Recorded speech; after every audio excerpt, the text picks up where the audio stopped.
Beautiful night for baseball here in Atlanta, Georgia. A little different than last night. Yeah, they're doing the chop here because the Braves have won 3 of the first 4 games between these two teams. Dansby Swanson's been good. Carlos Santana's been struggling. The Phillies are hoping they'll get him going tonight in Game 2 of this 3-game series. Well, the Phillies' defense so far this season, it hasn't gone the way they anticipated. The 15 errors, the third most. The fielding percentage is .974. Now, they're middle of the pack in a lot of the sabermetric numbers, but certainly a little different than last year when they were tied for the 4th fewest errors in the National League. Hi, everybody. I'm Tom McCarthy along with Ben Davis. We'll hear from Greg Murphy in just a little bit. The defensive numbers have been a huge topic over the last couple of days.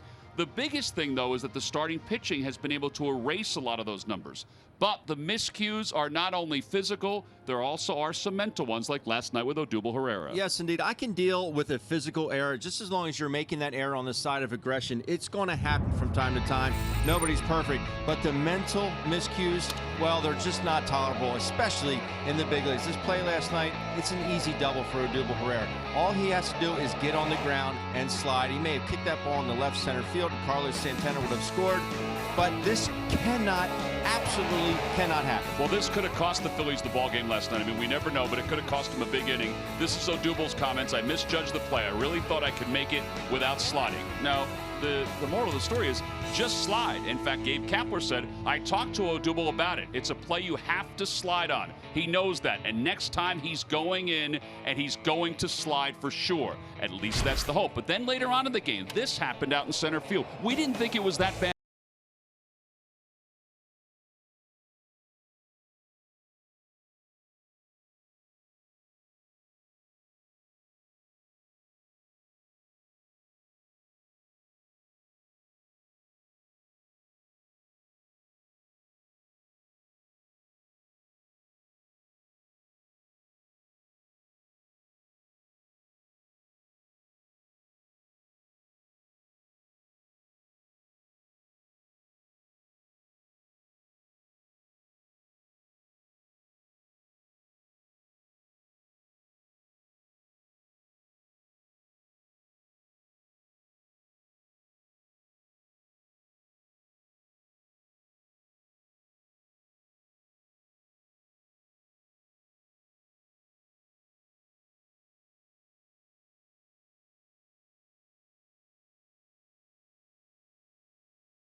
Well, we've decided to put together a blooper reel for before tonight's ball game. Blooper, the mascot for the Atlanta Braves. He's been wandering around the field. There he is talking to Dong Lin and Paul, our two of our athletic trainers. Paul, our strength and conditioning coach. Dong, his assistant. And there he's making fun of Joe West. It's never smart to make fun of Joe West. Then played a little rock, paper, scissors with Vince. He's a little too slow for Vince. Let's see who wins that one. I think Blooper may have. You always have to go with rock. Well, here's the Phillies lineup brought to you by Xfinity, America's best internet provider, according to speedtest.net. Cesar leads it off. And the Phillies lineup is very similar except for Andrew Knapp catching and no Scott Kingery. So here's Cesar Hernandez facing Mike Foltynewicz, the 26-year-old from Illinois. Cesar, who had last night off, was a pinch hitter. Takes inside. And it's quickly 2 balls and 1 strike to Hernandez. Foltynewicz so far in the year is 1-1 with an earned run average of 2.93. 3 balls, 1 strike. He's got a big arm. You can see that pitch at 97. Pretty good numbers this season early on. 1-1 with a 2.93. 3-2. Cesar is lifetime a .328 hitter against the Atlanta Braves. As you see Foltynewicz's scouting report. He'll sit right about 96. Change curve slider. Out toward left field. Playable for Tucker, who had him played perfectly. And one away here in the first. And that'll bring Carlos Santana to the plate.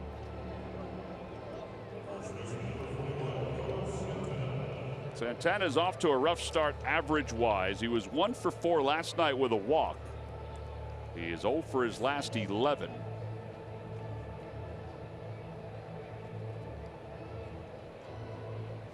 They play him the pull from the left side of the plate. And a pitch outside, 1 ball and no strikes.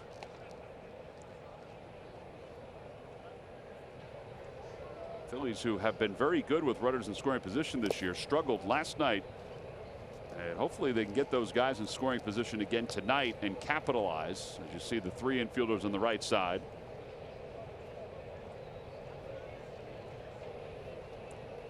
Three balls and no strikes. He's really fallen off toward first base on a couple of these pitches.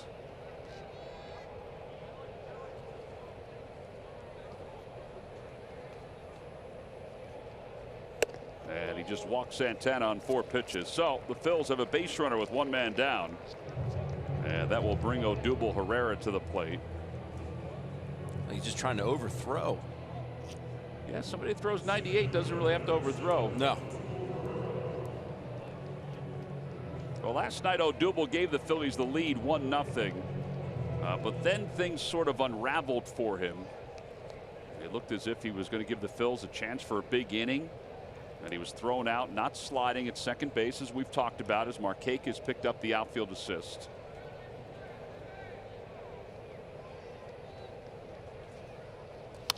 Fouls it away. It's 0-1.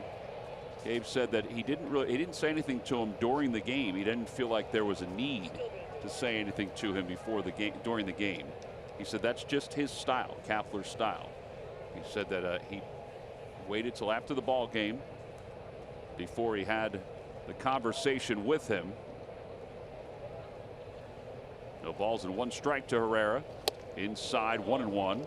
How do you get out of the way of that one? 97 running in.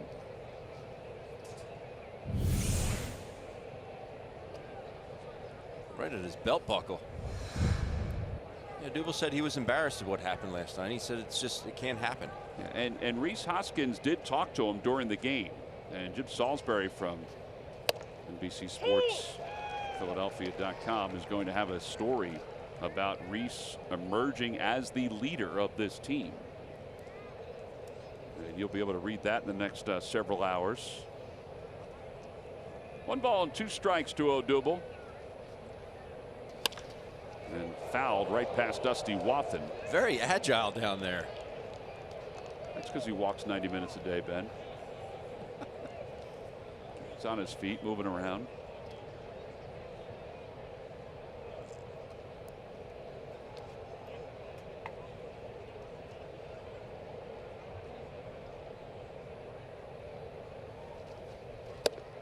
He went around.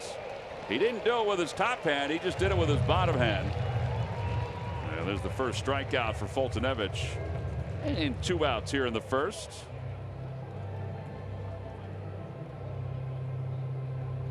Now to bring Rhys Hoskins to the plate, and he is spotlighted on our Nissan upgrade to the technology of tomorrow today. And his walk rate is among the leaders in the National League. It's among the leaders in baseball. Last night he wound up walking 3 times,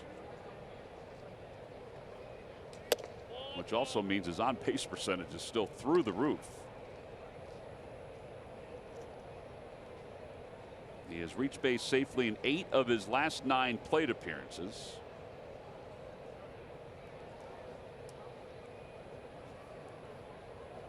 Breaking ball, 1 ball, 1 strike.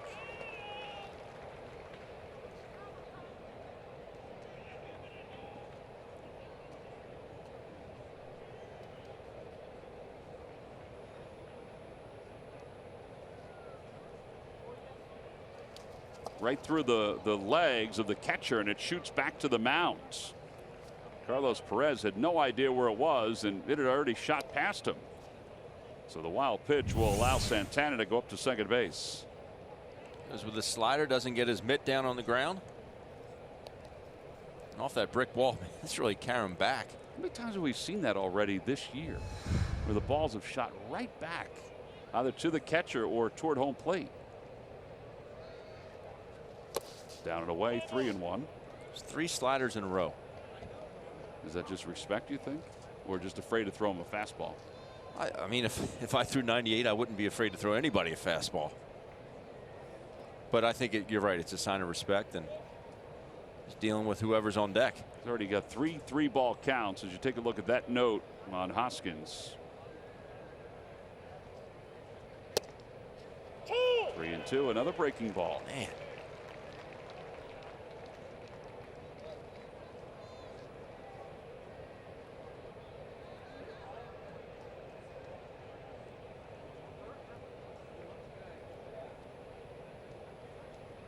Williams waits on deck. Swing and a miss. There's 98. Back-to-back strikeouts. He's still falling over to the first base dugout, but the Phils leave one in scoring position. So Nick Pivetta about ready to go to work for the first time tonight in the bottom of the first.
Look at Brian Snitker's lineup here at the bottom of the first, brought to you by Xfinity, America's best internet provider according to speedtest.net.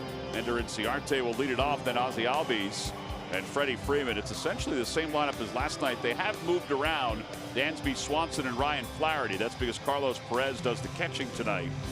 And they will face the right-hander, Nick Pivetta, who is 1-0 with an ERA of 2.70. And Pivetta is 3-0 against the Braves, and this will be his 5th start against him.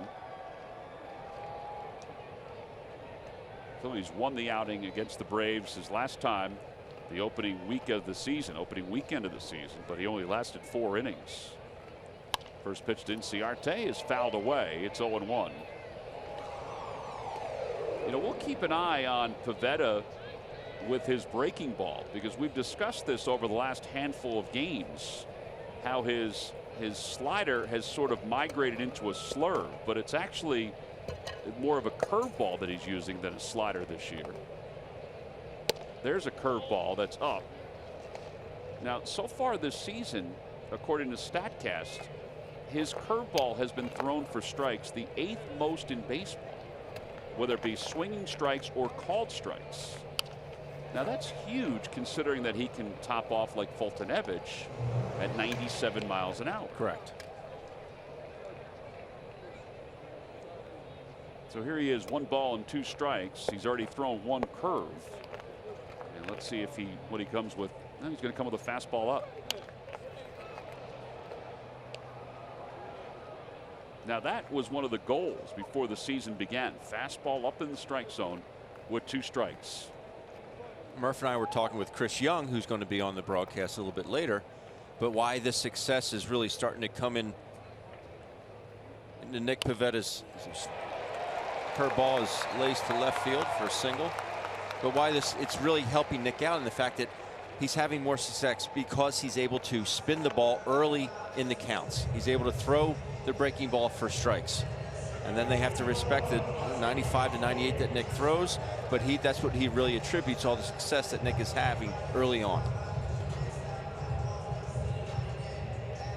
Well, here is Albies, who was 2 for 3 in last night's game. He's hitting 5 straight. Phillies will set up to try to turn 2.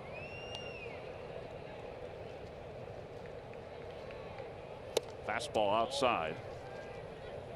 That's only the 15th hit that Pavetta has given up so far this season. As you take a look at Albies over the last 10 days, hitting .455, highest average in the National League.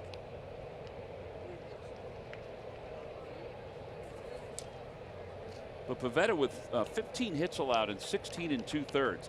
He's not allowing base runners because he's only walked 2. He has struck out 19. I mean, those are some really good numbers. Runner goes, then stops. Pitch is swung on and missed. 1-1.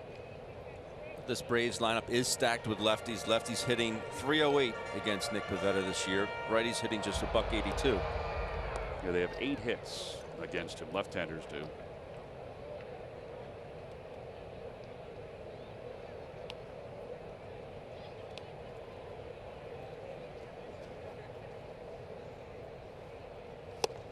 One ball and 2 strikes.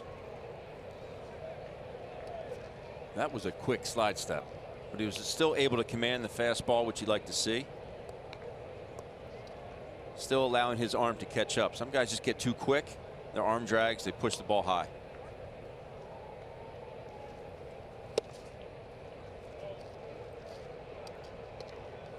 Tonight's ball game is also available in Spanish. Just use the SAP button on your television or change the language through the menu on your cable box. 2 balls and 2 strikes to Albies.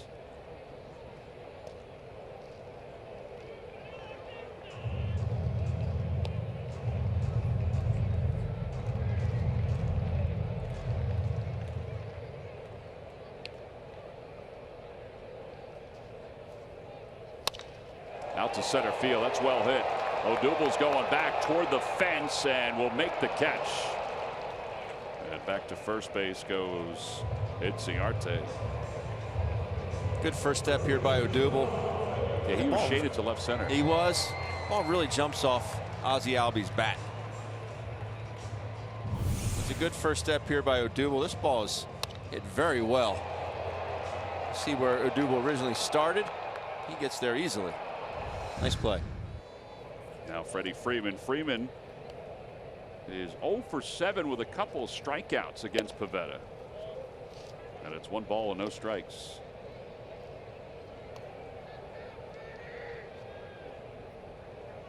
This year hitting .308 with 2 homers and 12 runs batted in. He's walked 18 times this year, once yesterday. The 18 walks in this March-April first month is 6 off the record for the Atlanta Braves. I thought it would be Chipper Jones. I thought it would be Eddie Matthews, one of those guys. Dale Murphy. Thought it would be Dale Murphy. Kelly Johnson. Really? 24 walks. Back in 2007. I'm glad the production cavity didn't have that as the stump the fan question tonight. I probably should have thrown that out there. Just as a suggestion. Somebody in your neck of the woods would have gotten it. 1 ball, 1 strike. There goes Inciarte, and Freeman is hit by the pitch. It's a breaking ball. He kind of leaned into it, which I think that's what Pavetta was wondering. So hit by pitch puts runners on first and second.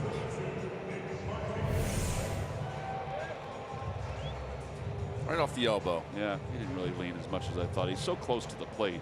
Looks like they were trying to cut that ball up and in on Freddie Freeman. I think he could have moved out of the way of that one a little bit better. Yes. Let's go. Let's go enforce the rule, Ben. Yeah, good luck with that. I just don't know why you just wouldn't get out. I don't want to get hit by a ball. It just, look at how hard it's thrown. All right, now Markakis.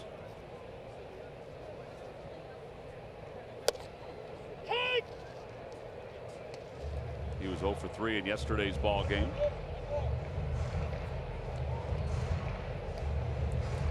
Mentioned this last night, how the Braves are sitting atop the National League with runners in scoring position at 331. Phillies are among the leaders of the National League. There are a whole host of American League teams, though, that are ahead of them for Major League Baseball's ranks, but the Atlanta Braves are still leading all of baseball in this category.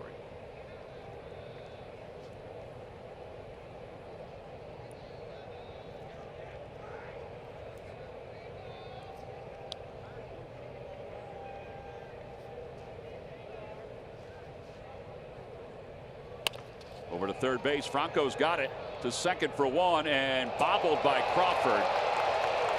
Well, that was a surefire double play ball. Yeah, you can't assume a double play, but this is how tailor made as you want. 5-6 on the put out at second base. The JP's defense, he's used to coming on the other side of the bag, but it's still, this is the big leagues. The play should be made. 2-hopper right to Mike Kelly. Great feed. You can see Markakis not even in the picture. That's one JP would like to have back.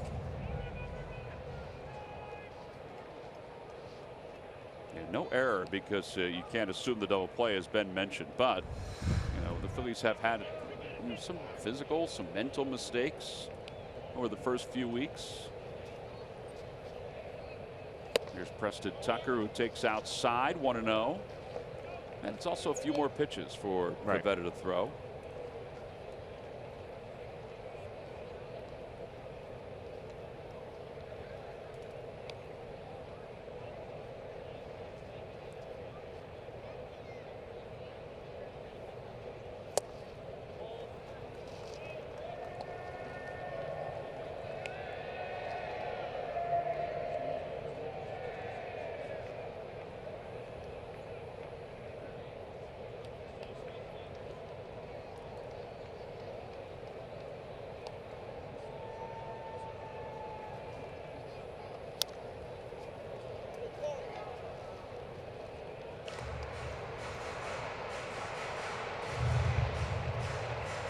Two balls and 1 strike.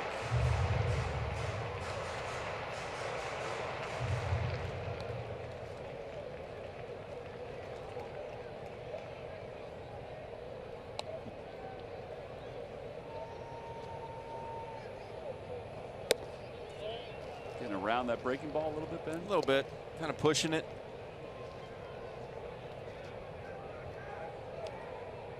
There's Scott Kingery taking tonight off. Got a chance to play a lot since the start of the year.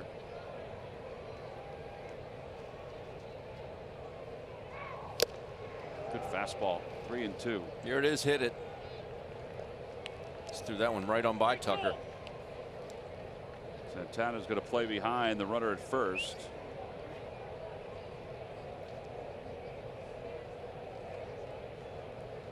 Marquez will be off and running. And a hot shot through the shift in right center field. A run will score. Tucker with an RBI single. Marquez will stop at third. And the Braves take a 1-0 lead. Well, that's going to go down as an earned run. And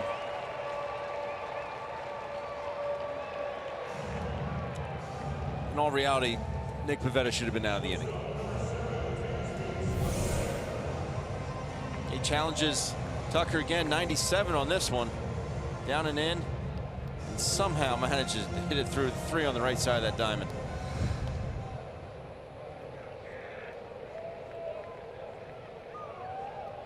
Well, Dansby Swanson is now the hitter. Swanson is 10th in the league in hitting at .339. And there's a good breaking ball, a get me over curve, and it's 0-1.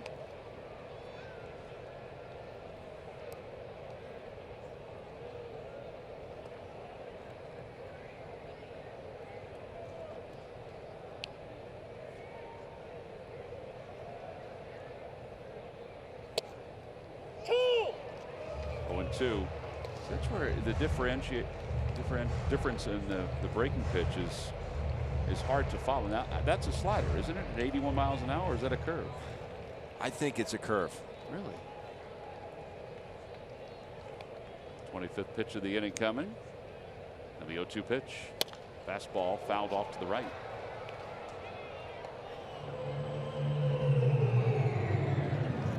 That's basically how I can tell with the curveball and the slider. The slider's just a bit harder. No, I do agree with that, but that looked like, I mean, that was 4 miles an hour different than the curveball he threw to get it over.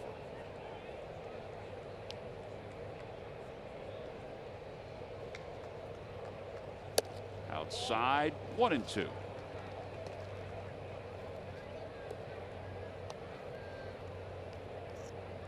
Ryan Flaherty on deck.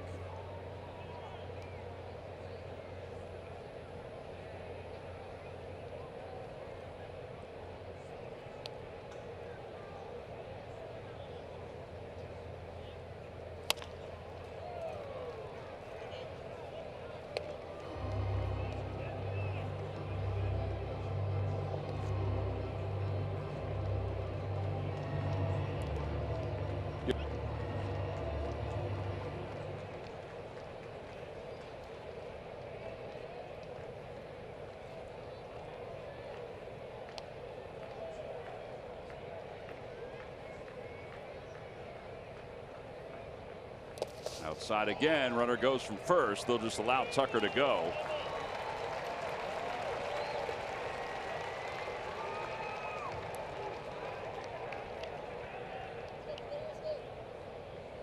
I would think that's a wild pitch because it didn't look like even a delayed steal. Right.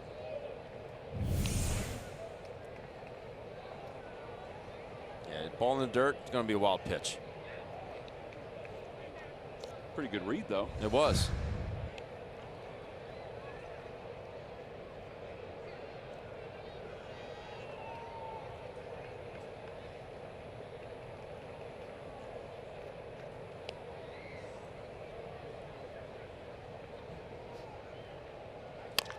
Bouncing ball foul again. Boy, this is turning out to be a long inning pitch-wise. 29 pitches already. This will be number 30 coming to Dansby Swanson.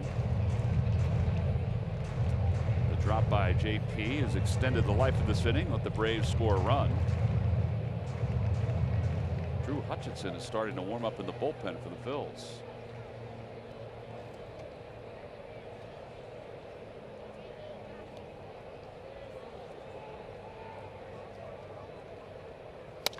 Out to right field. Williams venturing back.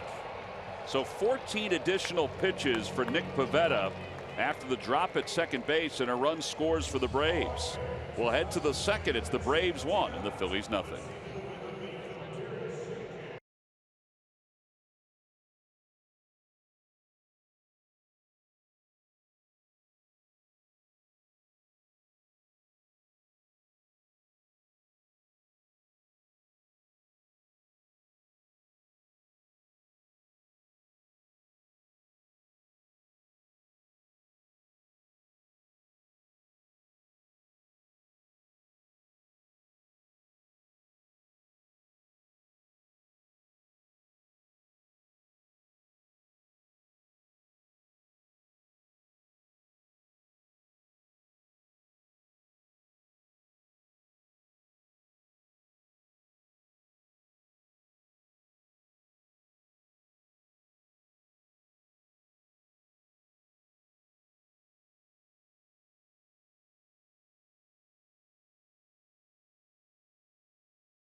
At the Yard podcast with Scott Kingery. They chat about his surprising route through college ball to the majors, the inevitable comparisons to Chase Utley, and also your Twitter questions.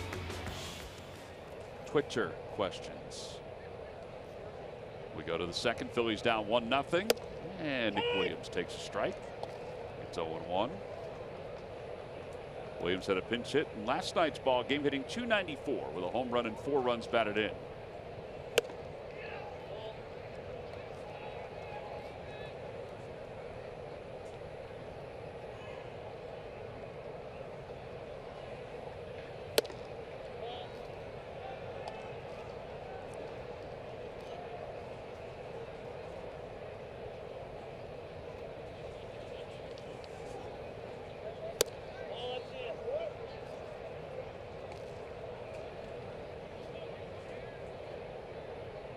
This is the third 3-ball count. As he fouls it away, it's 3-2.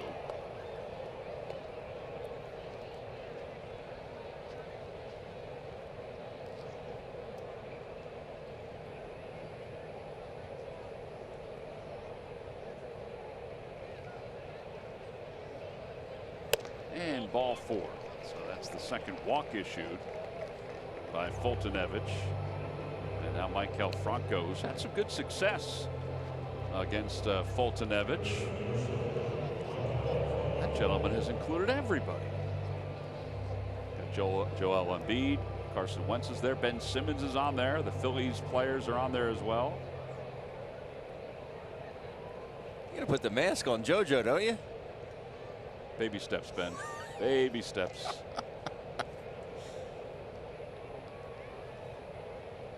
I think he's waiting until Embiid plays to see what kind of mask he's going to wear. Franco takes a breaking ball, and it's 1-0.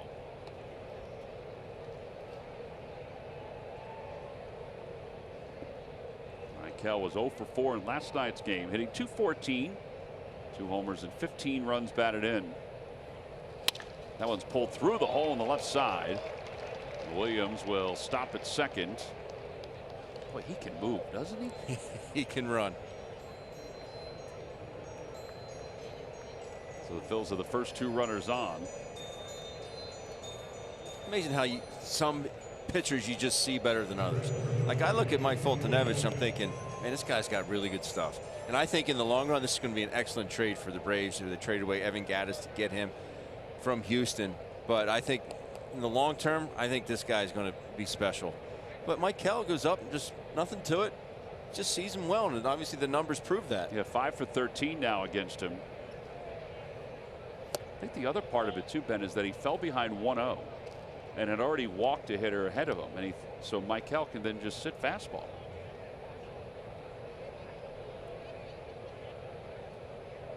Knapp was a pinch hitter in last night's game. He was 0 for 1. Change up, 2-0. He can sit fastball, but you also watch the way he pitched Rhys Hoskins. I know Rhys and Michael have different numbers. Obviously, you want to be a little more careful to Rhys right now. But I agree with you. If I'm in that position, I'm sitting dead red heater and having at it. If he throws you something off speed and you swing through it, who cares? It's 1-1. Threw something soft there, and it's 2-1. Backup slider.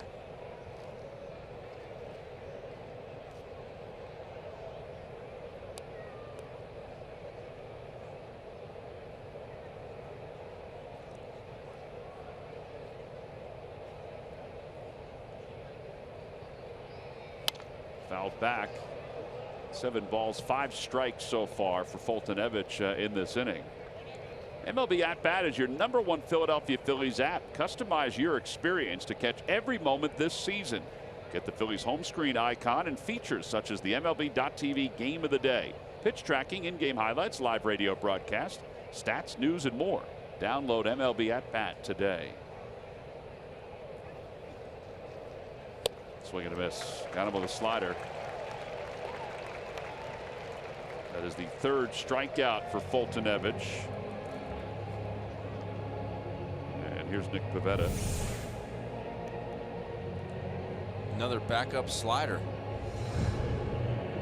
was like he saw the spin, red spin, expecting it to break, and the ball just kept going straight. Why Matt Stairs would always say it's the best pitch in baseball. Let's see if Pavetta's going to try to bunt the runners up to second and third, even though there's one out. He is squaring.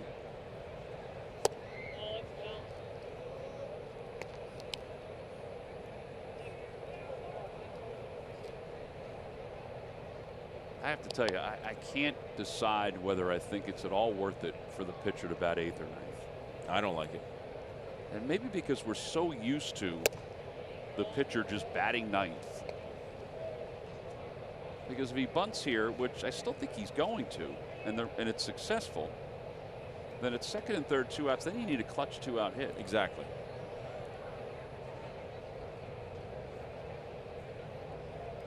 And he hits it sharply to second base, and that could be 2. And will be 4-6-3. No runs, 1 hit, and 1 man left. We move to the bottom of the second. Braves 1 and the Phillies nothing.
Friday, April 27th, when the Phillies take on the Atlanta Braves. It's also Coca-Cola headphones that'll be given out to fans 15 and older. Stay after the game for a free post-game concert featuring Zed.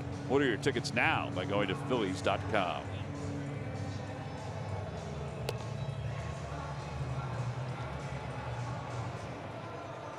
Bottom of the second inning, it's a 1-0 Braves. And Nick Pivetta will face Ryan Flaherty, Carlos Perez, and Mike Fultonevich. Ryan Flaherty is tied for second in the National League in hitting at 364. He's tied with Jose Martinez. Yasmani Grandal is the leader at 372.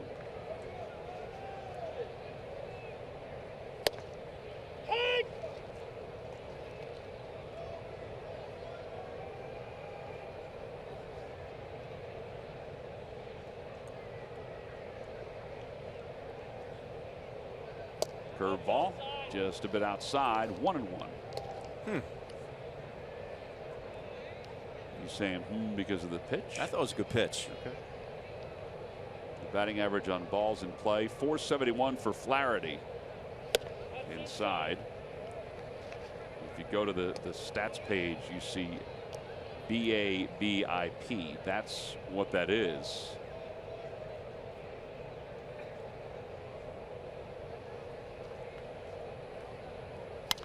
Fouled away. And the definition of that is that it measures how many of a batter's baseballs are in play go for hits, or how many balls in play against a pitcher go for hits, excluding home runs. That's how they figure out your batting average with balls in play. Why? Because that's not 3 in play? and 2. Home run's not in play. Can't give you the reason. I'm assuming yes, but yeah. Listen, I'm just giving you the definition. I'm not just asking the question. Let's look up what your BABIP is or was. Broke his bat. And the ground ball to second base. 4-3 on the putout. One away. Carlos Perez is coming up. Let's check in with Greg Murphy. Murph.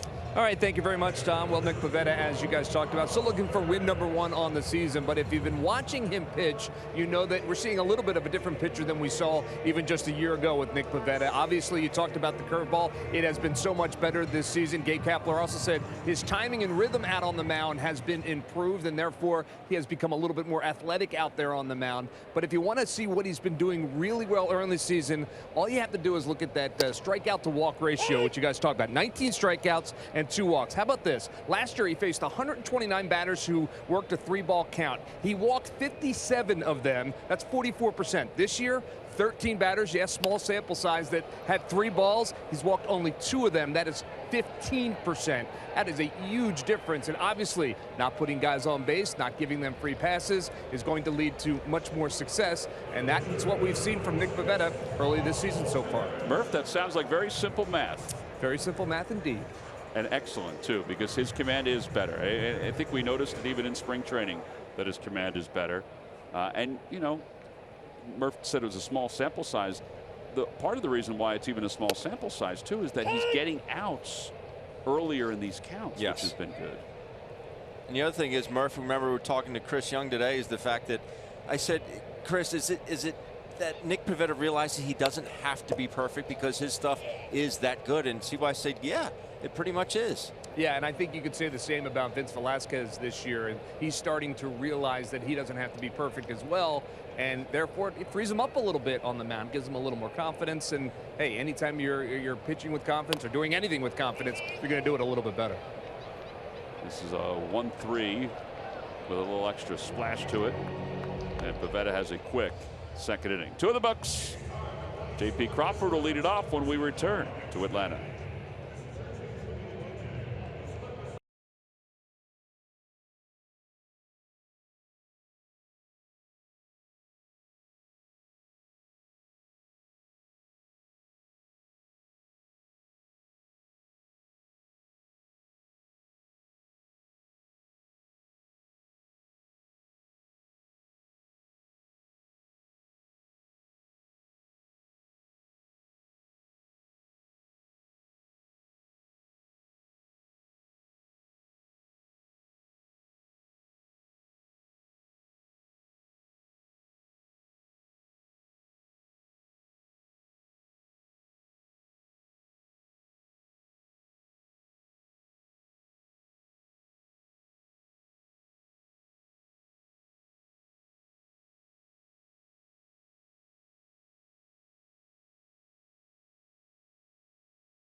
Question, log on to Phillies.com, go to the fan section for all the information. Please submit your answer on the subject line. The question is, who were the only 2 National League catchers, Ben, to have 3 multi-homer games last season? The only 2 National League catchers to have 3 multi-homer games last season. I know one because he did against the Phillies. Answer will be revealed a little later on. I cannot confirm or deny that rhetorical response on your part. While you're throwing out questions, I got a question for you. Okay. In our text exchange today as to what we were supposed to wear, why'd you call me Big Cat? I don't know. I was just trying to shake it up a little bit. Big Cat. I got to say, it caught me off guard. See, that's what I was trying to do, is keeping you on your toes. Oh, okay. Big Cat. Thanks, big guy. We were going over nicknames today in the dugout. Matt Breen asked Gabe Kapler about all the nicknames he has for guys. And Gabe asked Ben, so Ben, what was your nickname? Big Irish. And Murph, what was your response? What, my nickname was Murph. That's all I've ever been. No, with Ben's Big Irish nickname. You said that's longer and harder to say than Ben. That is too long. Longer than Ben Davis, for sure. If you're going to have a nickname, it's got to be shorter than your name. That one's out to right field. Markakis is under it. What happened when Gabe goes, well, there's Murph over there? And Murph goes, he looks so dejected. He said, it's always been Murph. No, it was Scooter. I thought it was going to be like, hey, they're Slick or something like that. Wasn't it Scooter at one point? No, it was Goose. Goose, that's Goose. it. Yeah. In my high school days. Yep. Goose, that's right. Scooter. I don't know where I got that from.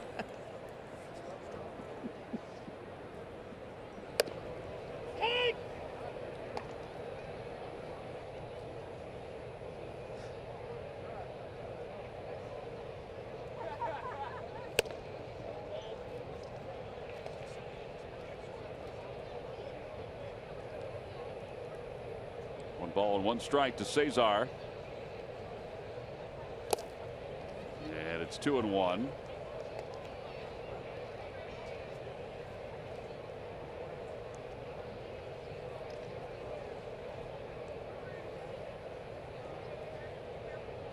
And a rip into right field and a base hit for Cesar. So Cesar is aboard with one man down. And now Carlos Santana, who walked his last time up.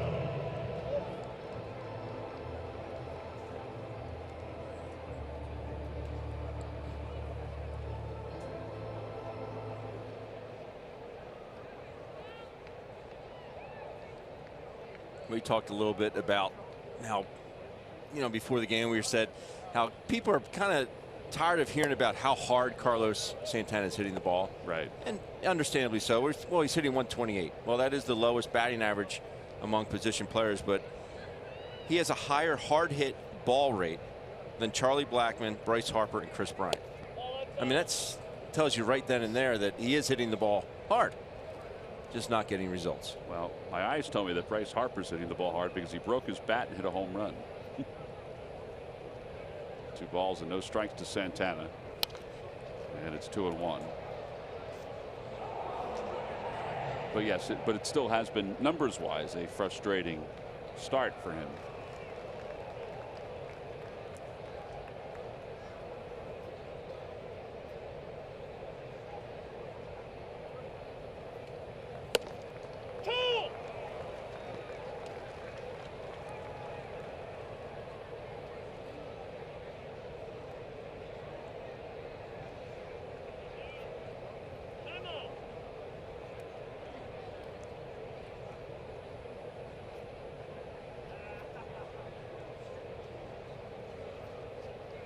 In the dirt, and it's 3-2.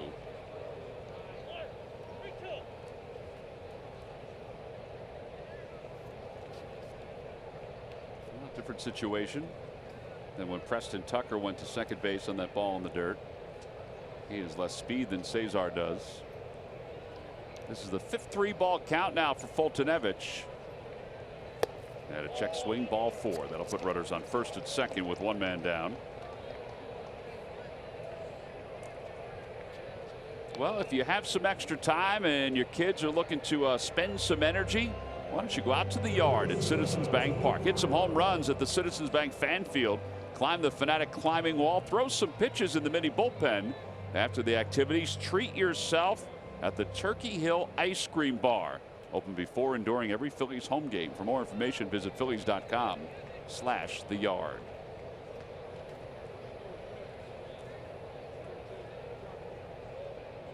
Odubel Herrera shows bunt, takes a strike.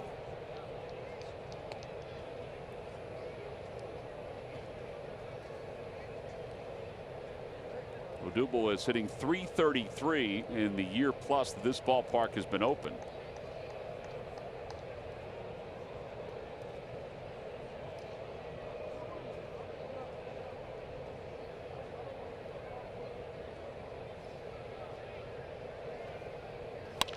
Line drive, base hit it to right center field. Cesar, even though he hesitated, should score easily. And going to third is Carlos Santana, an RBI single for Odubel Herrera, and the Phillies have tied it up at 1.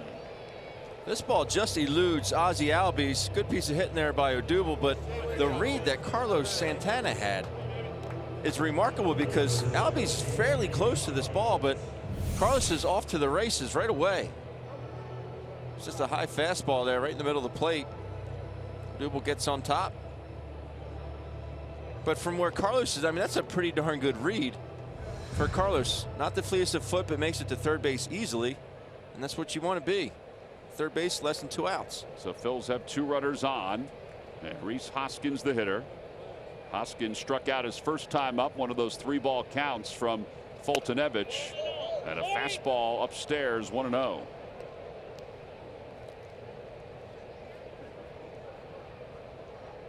Hoskins is 6 for 12 against the Braves so far this year.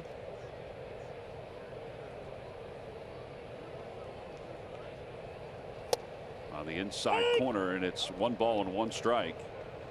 Let's see if the Phillies can pick up their second hit with a runner in scoring position in the series. They just picked up their first with the ball hit by Odubel.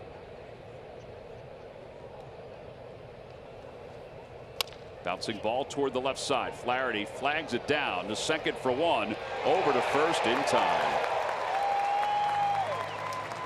And I think that play or that call will stand. I don't think that Hoskins was able to beat it.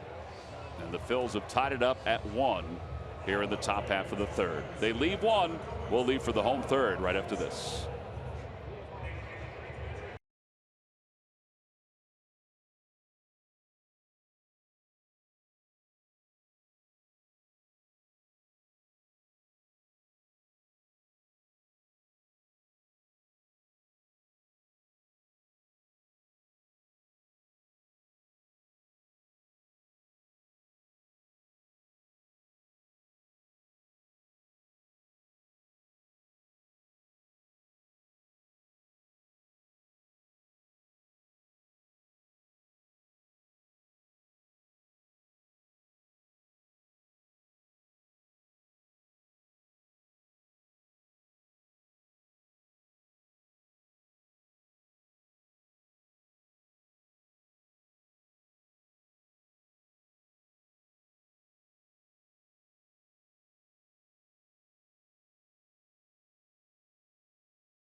Ford car, trunk, and SUV crossover at buyfordnow.com today.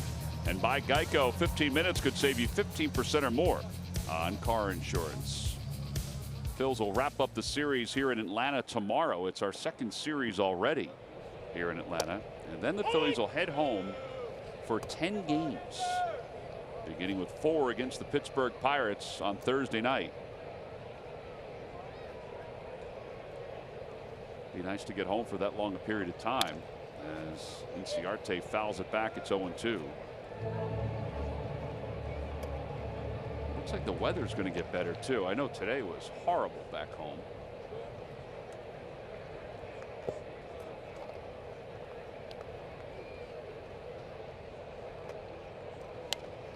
It remains 0-2.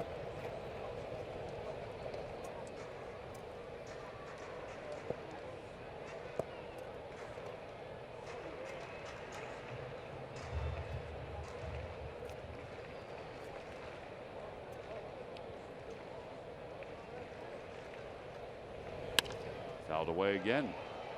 I know around the league in Pittsburgh, temperatures were in the 20s for their game against the Rockies. They're in the bottom of the 5th inning in that one. And in Chicago, they weren't sure if they were going to play again against St. Louis because the Weather was not great, but they are underway at Wrigley Field. 0-2 inside, 1-2.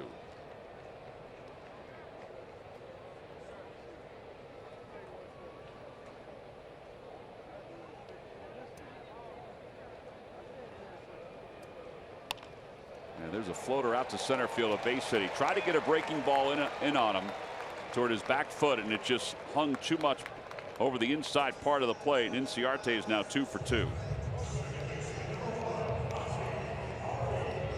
Our dog night number 2 is Wednesday, April 25th, when the Phillies take on the Arizona Diamondbacks.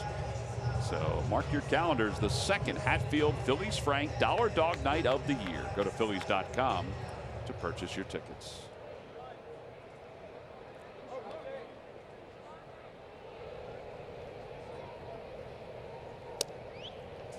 0-1 Albies.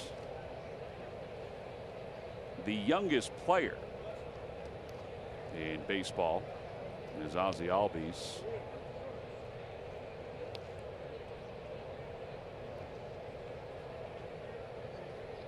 And a quick toss over to first. And I know you guys had talked about it in the first trip in here to Atlanta to start the season, but the way he holds the bat with that pinky, I mean, it is completely off the knob of that bat. Now, why do you think he does that? It's obviously it feels good to him. But I mean, to have your ring finger on the knob of that bat the way he has it, I mean, basically he's controlling it with his ring finger on the bottom. Well, Bobby Abreu used to have his hands similar. Bobby had his hands overlapped, but not with it off the knob like that. I mean, Yeah, that I pinky. thought Bobby was off a little bit, but not that far. No, he had him overlapping. Yeah. Not like a golf grip, but kind of. But this is completely. Is that why that bat looks so darn big in his hands?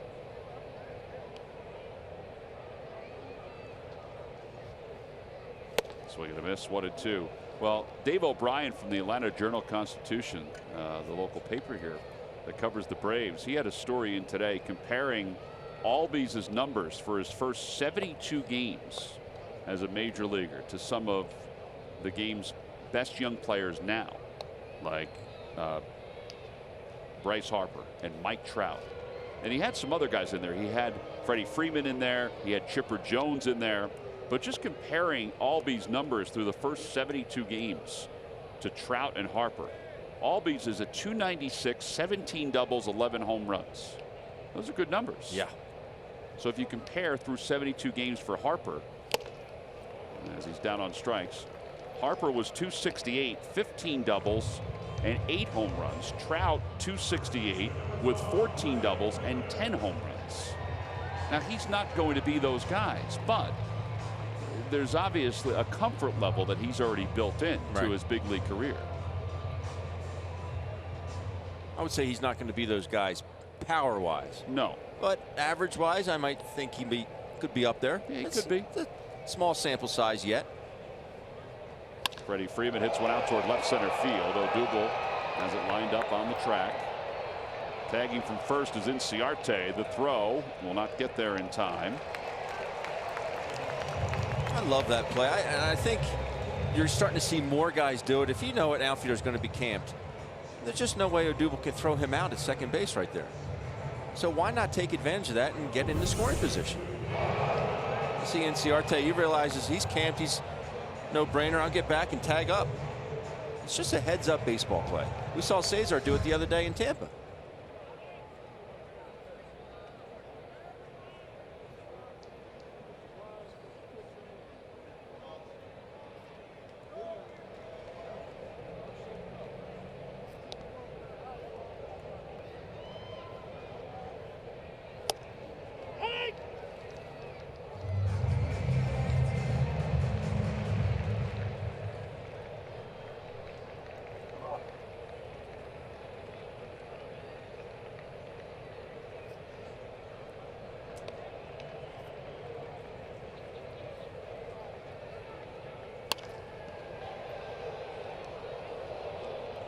No balls at 2 strikes.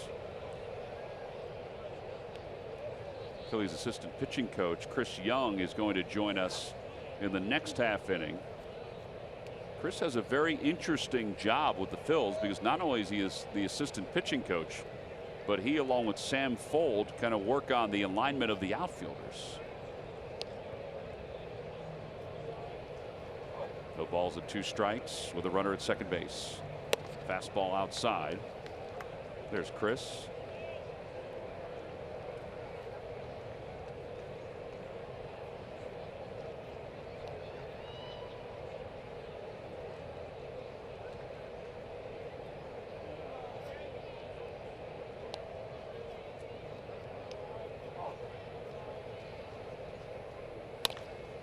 And that one is sprayed foul down the third base line.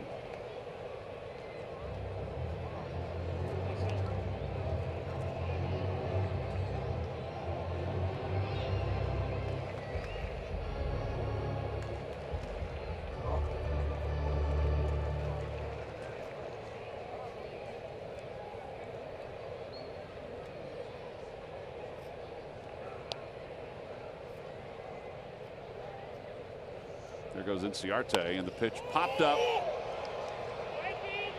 Michael Franco is under it and makes the catch.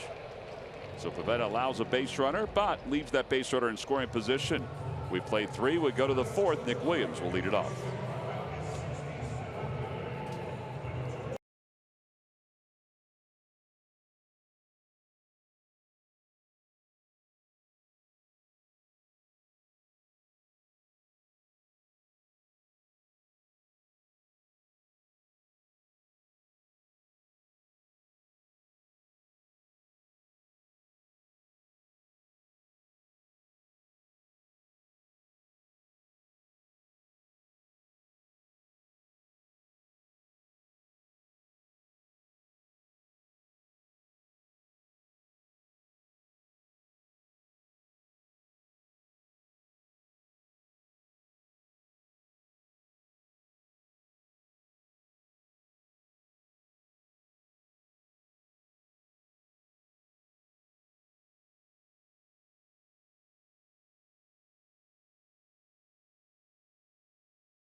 Williams, Michael Franco, and Andrew Knapp, who will lead things off. And joining us from the dugout, we mentioned it, is Phillies assistant pitching coach Chris Young. Chris, we want to introduce you to the Delaware Valley and welcome you to Philadelphia. Have you enjoyed yourself so far? Yeah, it's been incredible. It's a great people. It's a great group of people to work with. You know, everyone, when I came over here, everyone said, hey, you're going to love our guys. Our guys are great. Our kids are great.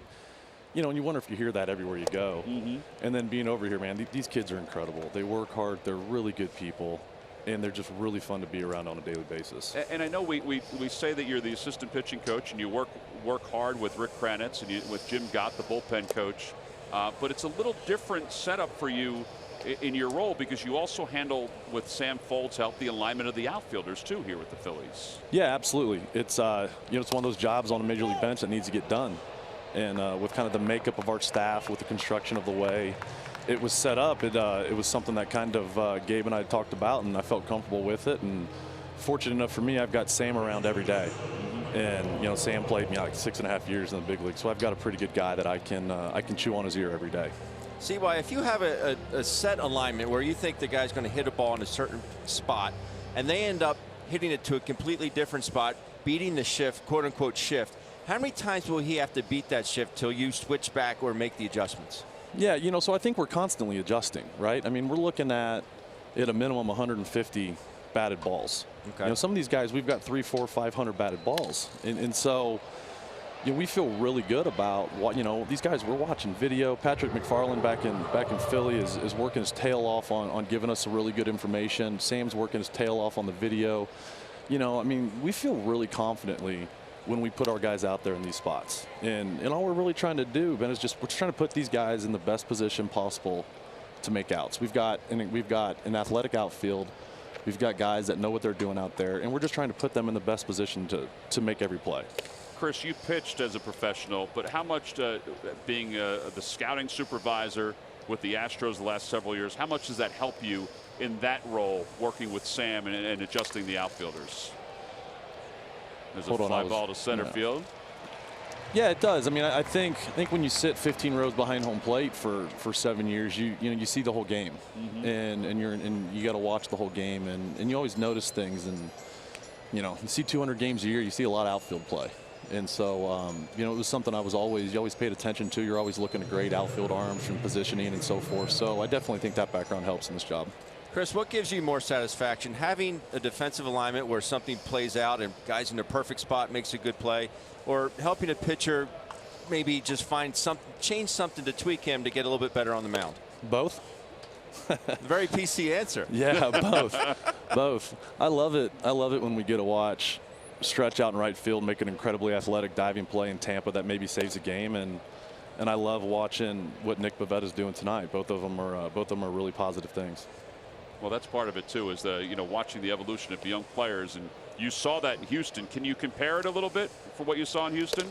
Yeah, you can. I mean, Houston, at the time when I was over there in 2015, a lot of young guys with a lot of talent that hadn't really established themselves yet, and I think we see a lot of that same type of talent here now, and that's what's really so exciting about this place is what Haas and Odubel and Alfaro and Nick and Vinny, these young guys that are really talented, and getting them to take that next step forward is a big thing for us, and these guys all take a step forward. I like our chances. I know it's going to vary from day to day, but what is your most favorite part of the day? You know what, my most favorite part of the day is standing out there and shagging for BP. It's kind of the part of the day where you get out and you kind of get to hang around the guys a little bit and talk and catch up, and hanging out during pitcher stretch where you're just kind of walking around and just engaging with these guys on such a personal level that goes beyond curveballs and fastballs, and just getting to know these guys and finding out how we can support them, and the pitchers during stretch and the hitters during BP, and getting out and throwing early BP and stuff like that. Well, Chris, we appreciate it, my man. We'll catch up with you again as the season rolls on. All right, guys, appreciate it. That's Chris Young, the assistant pitching coach for the Phils. Middle of the fourth inning as the Phils go down 1-2-3, tied up at 1.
Pennsylvania Lottery's new family of Monopoly scratch-offs. Players must be 18 or older. Please play responsibly. And by Nissan. Shop ChooseNissan.com. On to the bottom of the fourth inning in a 1-1 game. Pavetta will face Preston Tucker, Dansby Swanson, Ryan Flaherty. Pavetta has one 1-2-3 inning tonight. Voltanevich just finished his first 1-2-3 inning. And it's Tucker who has the RBI single for the Braves.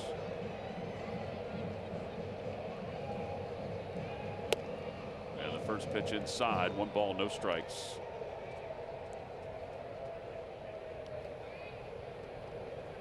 Pivetta in his last outing did not get a decision against the Reds. 7 innings, 5 hits, 7 strikeouts. Phillies wound up winning the game in 12 innings. See, there's a point right there what we're talking about with Chris Young. Right. I mean, look how perfectly Rhys Hoskins was played. And I know it's not going to be every single time. It's just not going to be. But if Rhys was over in straightaway center field, he still would have made that catch. But it would have been a lengthier run. It would have been a lot longer run. Right. So, and there could have been problems. There's the cards that the outfielders have in their back pocket. When a hitter comes up, they flip those cards and take a peek to see where they should play guys.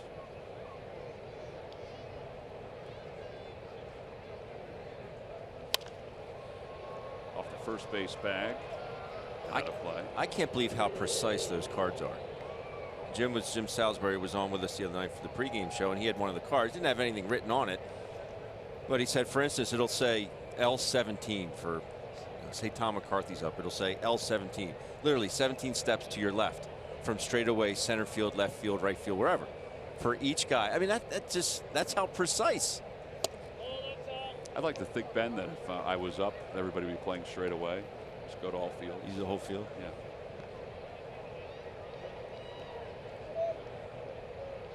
But that is pretty amazing, though, that they're that exact. Now, some of the outfielders have said, in fact, when I was talking to Odubel the other day about it, he said there is room for them to make some in-game adjustments that they see. Odubel in Tampa said that he took an extra step or two back when Echeverria was up on that ball that he caught.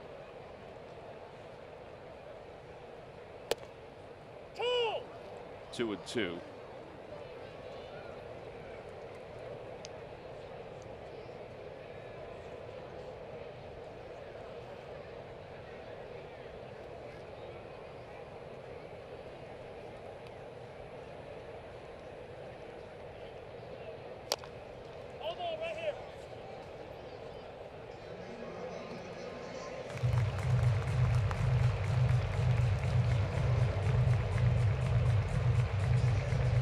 Now, we've seen catchers have those armbands on over the last 2 years or so. Would you have worn that?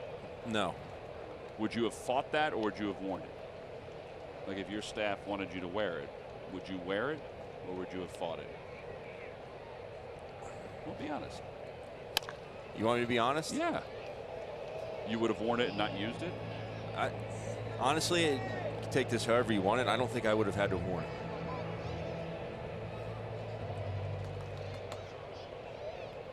You know, I just, that's one thing I like to think I took a lot of pride in was preparation, my relationship with, and I think I called a game a lot to what I saw out of the hitter. You could have the best fastball hitter in the world, and you go into a series, that guy's just not picking it up. Maybe he's tired, maybe he had to get up early with the kids, I don't know, and his bat's slow. And he's not catching up to that fastball. Well, I'm going to stick with that heater, because that's what I'm reading off the hitter. I'm good with that.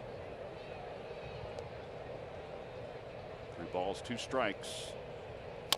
And over to third base. Franco backs up on it for a moment and then throws across the diamond. And the throw goes into the camera well. Swanson will get to second base.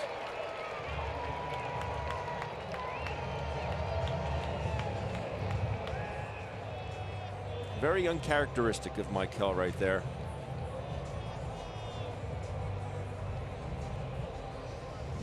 Just throws a scud over there to Carlos. Everything's good. The footwork's good. I mean, that throws that in the grass. One thing about Michael, he is pretty spot on with his throws. And that's a tough one. That's a long hop there for Carlos at first base. That's a tough one. Carlos was looking up at the video board when the replay took place. He was a little disappointed with himself that he didn't pick it, because he takes such pride in his defense over at first base.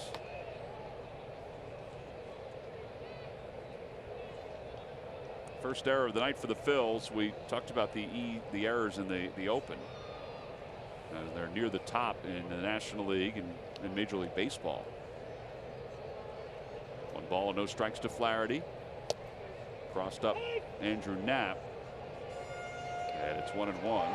Oh, he's allowed to catch. He's allowed to go talk to him. He is allowed to go talk to him. Why would you not just go out?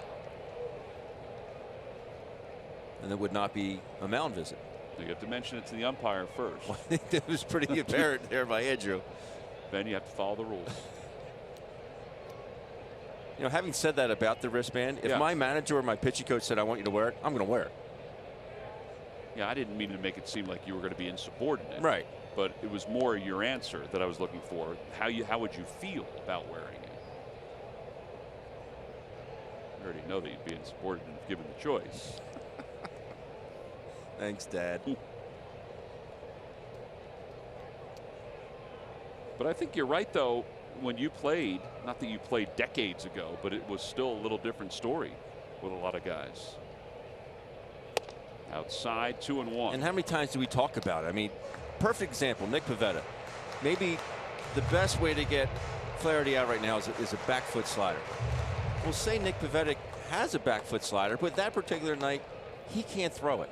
Well, I'm going to go, if 1-2 count or 2-1 count, throw that back foot slider. He can't do it on a particular night. I'm not going to go there.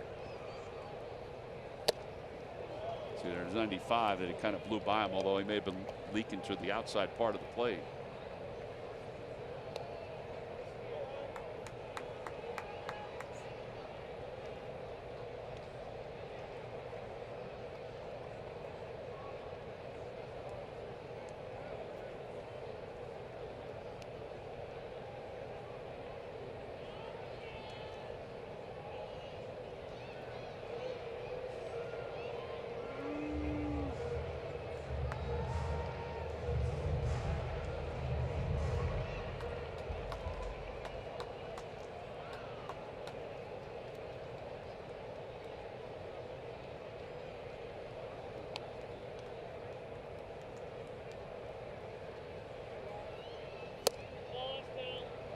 Pretty close pitch, maybe a little low. He said outside. You can hear it in the background. And it's 3-2. PJ Willihan's pitch cast.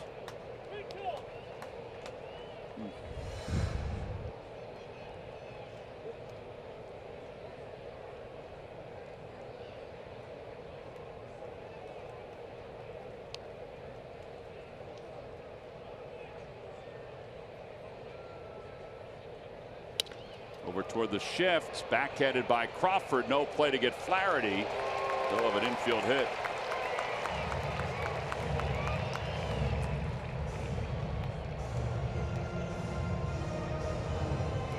Facilities products delivered the very same day. That's right. WB Mason delivers all the brands you need to keep your facility running, like Scott products that deliver superior value and an optimum balance of quality and affordability. All delivered for free by who? Who but WB Mason. See where J.P. Crawford is circled and how far he has to range to his right, which ends up being pretty much straightaway shortstop. Well, as we mentioned before, sometimes the shifting works, sometimes it doesn't. Phillies have moved back over towards shortstop against Flaherty. They started doing it at the end of the last series, and they did it a little bit last night.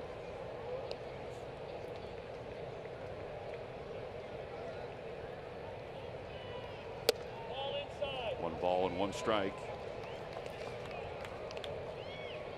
A lot of pitches for Nick, partly because of the 30 he threw in the first inning.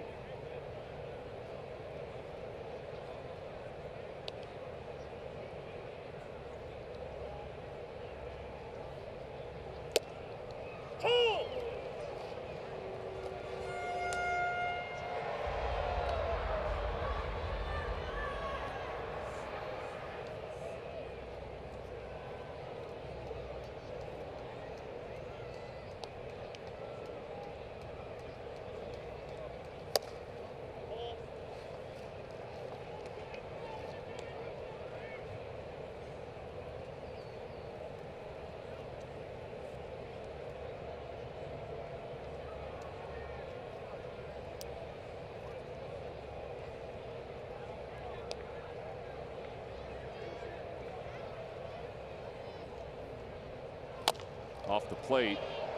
Well, they'll get one. And that's at first base. The runners move up to second and third. And Fultonevich is coming up. All right, so Pivetta can still see his way out of this.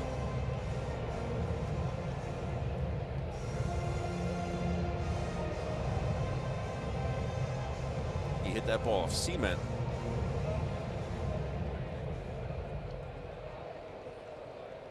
Fultonevich bounced back to Nick Pivetta his first time.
Got him.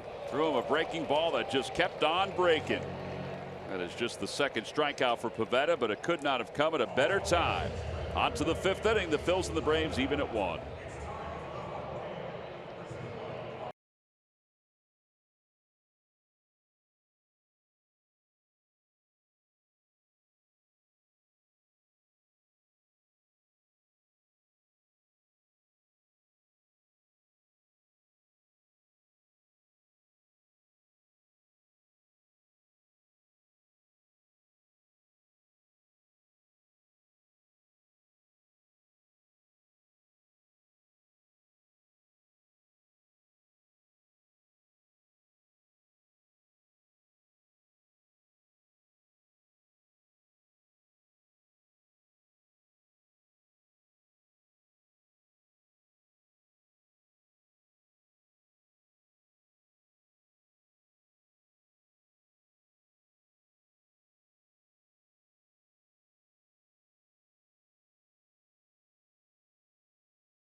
Geico, guys, April 17th, 1976. The scene is Wrigley Field. The protagonist, Michael Jack Schmidt. 4 consecutive ABs, 4 consecutive home runs. The Phillies win this game 18-16 as he goes opposite field in at-bat number 4 of the game. This is his 5th at-bat coming up.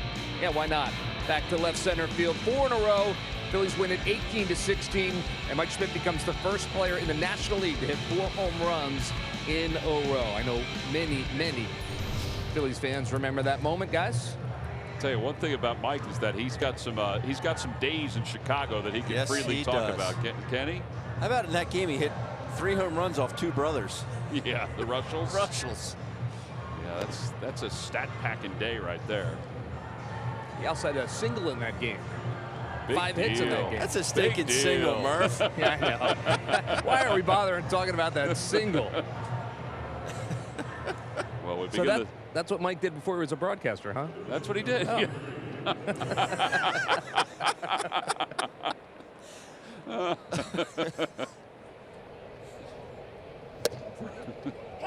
First pitch is in there. It's 0-1. How about also on this day, 1956, 3 Hall of Famers made their big league debut. Frank Robinson, Luis Aparicio, and Don Drysdale. Now you have guys that make their debuts every day, but to have 3 Hall of Famers do it, And we joked before at the start of the season. I mean, we're talking mid-April, and that's the start of the season, basically, for them to make their debut. Right. Pivetta hits it foul, and it remains 1-2. Pivetta hit into a double play his first time up.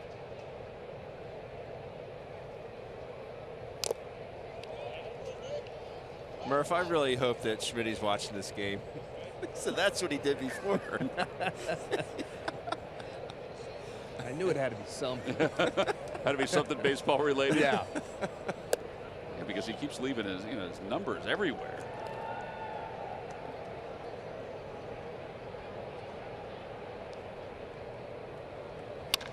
That one's pulled through the hole on the left side for Pivetta. A great AB. They fouled a few pitches off. He had spit on a slider right before that curveball.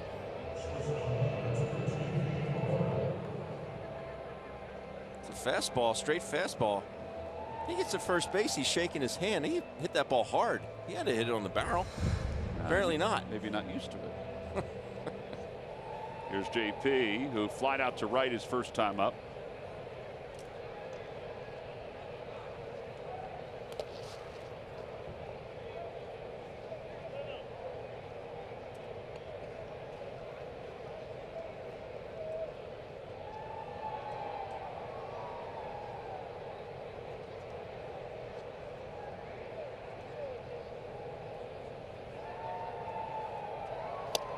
Inside, 2-0.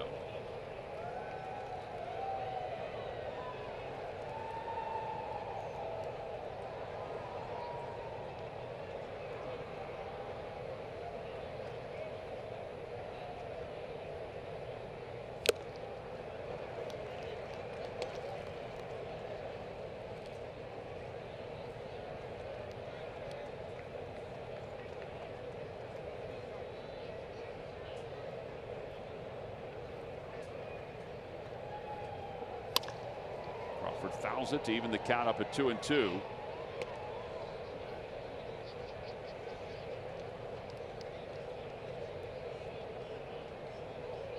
Brian Snitker has watched Foltynewicz throw 79 pitches. This will be number 80 with nobody out here in the 5th inning. Whoa.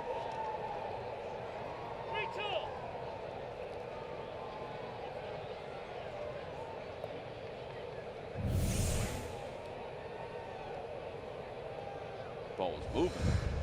Sure was.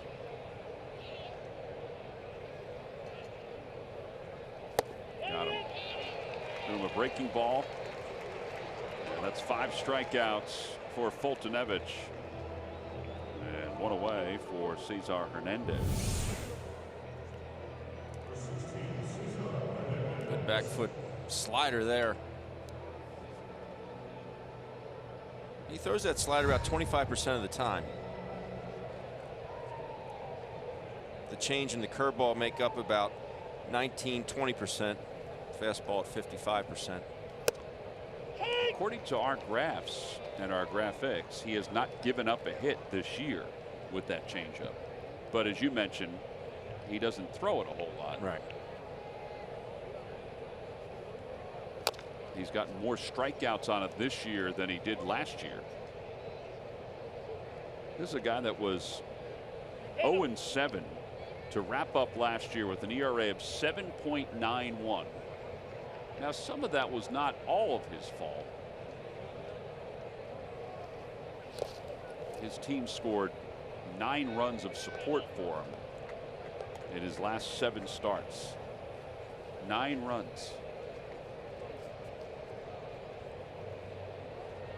I wouldn't say that's very supportive. Not very supportive at all.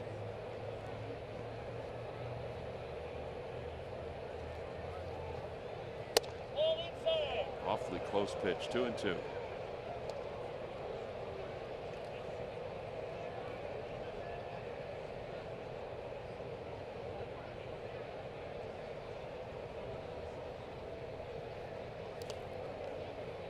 Another 3-ball count. He must be seeing that out of his hand extremely well, because he doesn't even flinch, does Cesar. Doesn't even flinch. And that's what happens when you have slow feet. You keep that head still, you see the ball a lot longer. That's one thing, Tom, I wish I could have been a lot better at as a hitter. Feet. Slower feet, and my head wouldn't have moved as much. Ball 4. I always felt like I always had to go out and get it because I didn't trust my hands. I didn't trust my bat speed. So I felt I had to go get the ball instead of letting the ball travel. Now, does it surprise you, and obviously not many people get a chance to play the game on the major league level, but that you never did adjust to that? It's now that I look back on it, I think I should have been better at it. But I think it really came down to the trust. I knew I didn't have so you were trying bat speed. You were trying to get out a little Correct. quicker. I didn't want to let that ball travel. In hindsight, I probably could have gotten away with it more than I thought. Carlos Santana, the hitter, and he takes strike 1. It's 0-1. He's walked Santana twice tonight. In fact, 4 walks issued by Fultonevich in tonight's game.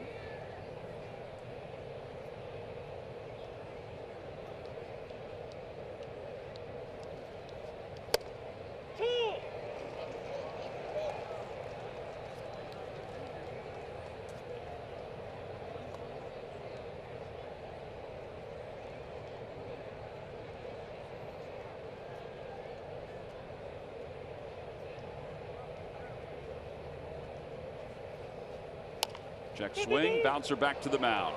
There's 1 and 2. A 1-6-3 double play. It's the 3rd double play of the night turned by the Atlanta Braves. Well, it certainly has been the pitcher's best friend tonight for Fultonevich as we go to the bottom of the 5th.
The Phils. Visit citizensbank.com. Lehigh Valley defeated Norfolk 7-3.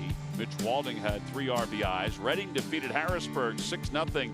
How about Ranger Suarez, part of the Phillies 40-man roster, 8 innings, 10 strikeouts. We saw him one time in spring training. Lakewood lost to Greensboro by a final of 1-0.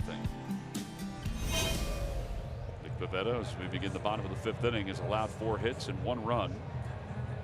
He threw 30 pitches in the first inning and was in the low 20s in the last inning. So his pitch count is a little high, but he's going to try to get the Phillies through this 5th inning and see if their offense can get something rolling against Fultonevich.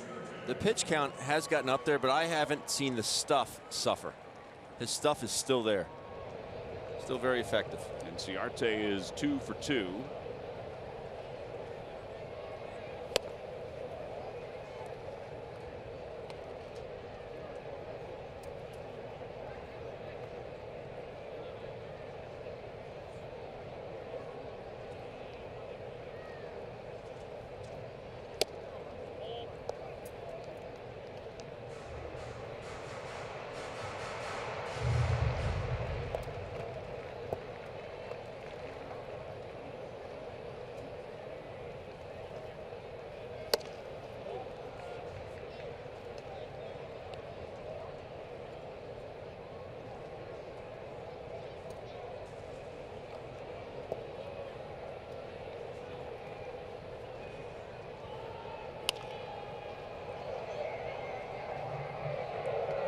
put Inciarte away, which has not been easy tonight.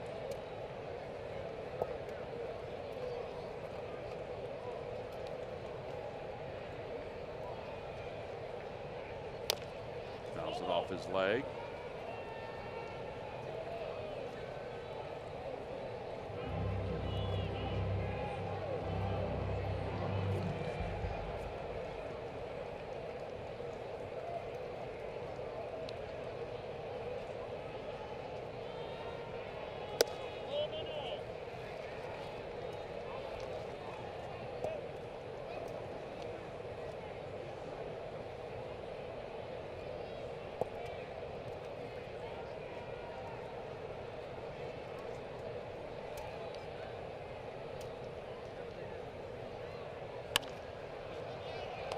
Remains 2-2.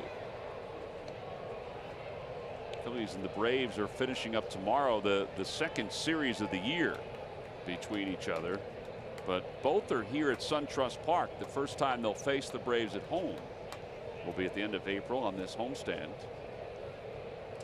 2-2 is pulled toward the hole, and another hit for Inciarte. Another 2-strike hit for him. That's a heck of an at bat.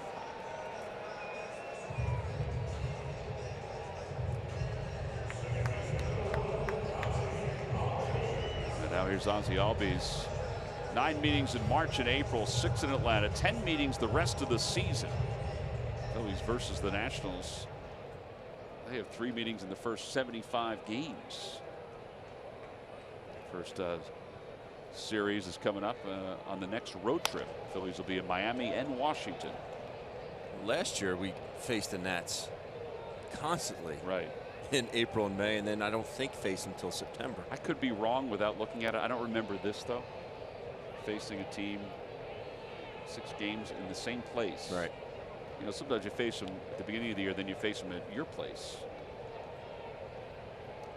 But I don't ever remember coming back, you know, to a divisional team twice in less than a month. Obi Milner warming up in the bullpen.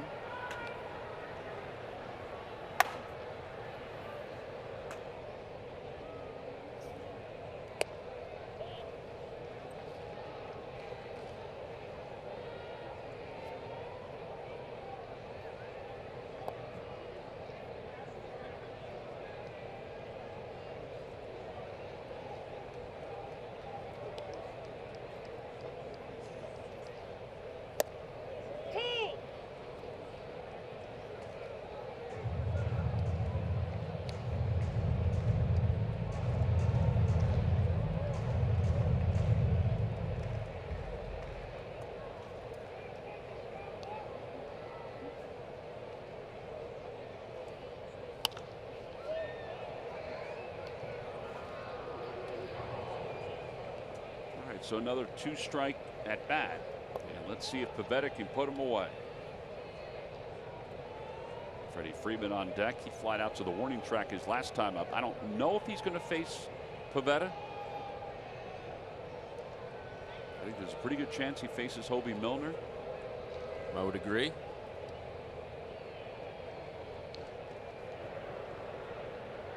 There's Obi Milner warming up in the bullpen.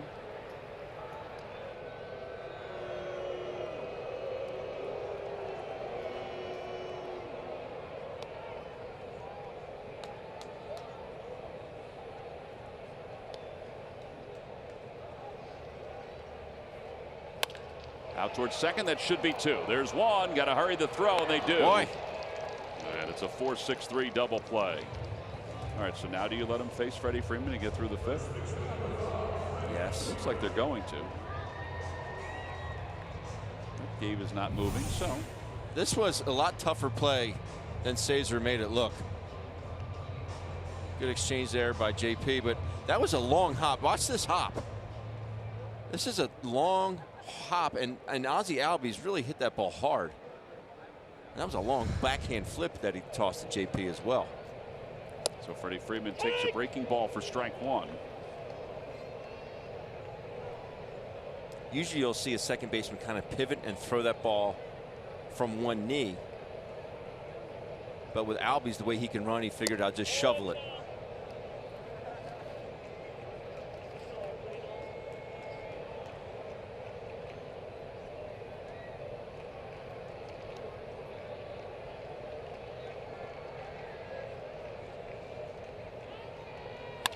Out to center field. That's well hit. Odubel going back toward the wall, feeling for it. He jumps and he makes the catch right at the top of the wall. And the inning is over. I don't think it was going to go out, but it would have been an extra base hit. Instead, it wraps up the home 5th inning. Yep, it looked like it would hit the top of the wall, but Nick Pivetta is feeling good about that. You got it.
Is having a very enjoyable first couple of weeks of his major league career.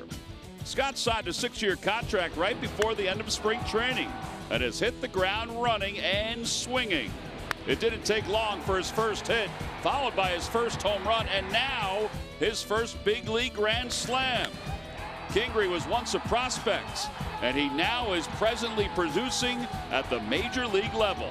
And it's brought to you by Independence Blue Cross. Live fearless. Well, the Phillies may see Kingery a little later on in this ball game. Right now they're seeing Odubel Herrera, who just made a very nice play out in center field to finish up the bottom of the 5th inning. And Odubel bunts it foul. And it's no balls and 1 strike. Odubel tonight is 1 for 2, singled his last time up, struck out his first time up.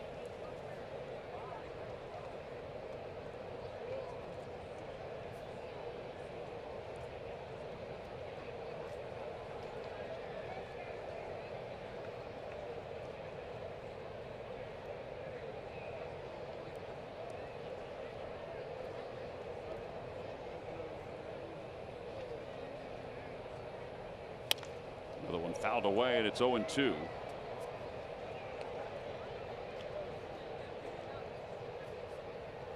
I think Pivetta's day may be done, although nobody's warming up just yet. And we'll see if with 1 out or 2 outs somebody else pops up. You got Markakis leading off, so it might even just be Hobie Milner. In the dirt, 1-2.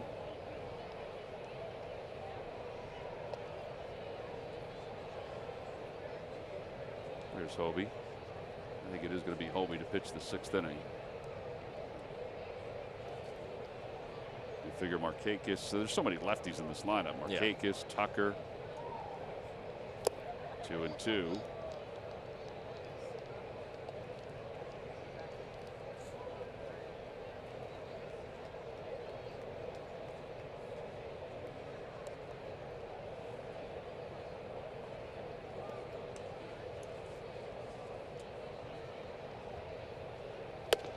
And an inside corner fastball.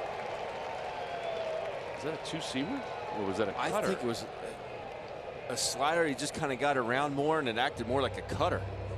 On the board it had it 90. It said slider, but let's take a look at Odubel's catch with the help of StatCast. It's our Hyundai defensive play of the game. And Odubel actually makes this look easy. I mean, he gets back there, warning track, knows exactly where the wall is, jumps and catches it. That's your Hyundai defensive play of the game, brought to you by your local Hyundai dealers.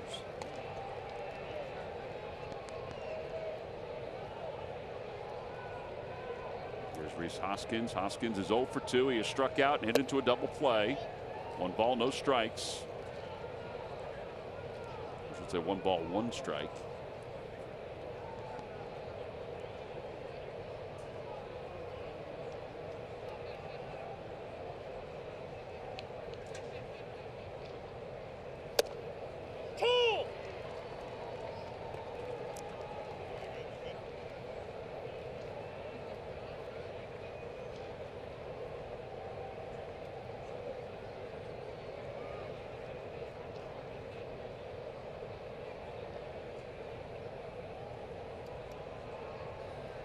Milner joined by Axel Rios, the right-hander. Phillies are going to eventually, in the next few days, have to make a move when their bullpen. There's a high fly ball foul. I mean, it may not be the next few days. Tommy Hunter's throwing tonight in Clearwater. And Gabe Kapler told us today that he was probably going to have to get a couple more outings before he comes back. So that would probably be the first domino that would fall. Right. Mark Leiter threw a bullpen yesterday. Eichhoff threw one today. Neshek is getting closer. Swing and a miss. Hoskins strikes out. 7 strikeouts. And I would think they would want both of them to throw back-to-back days in a rehab start. Yeah, Tommy Hunter in particular. Right. Williams now the batter, who is 0 for 1 with a walk. Here in the top of the 6th inning. Foltynewicz has just reached 100 pitches. And Peter Moylan warming up in the pen.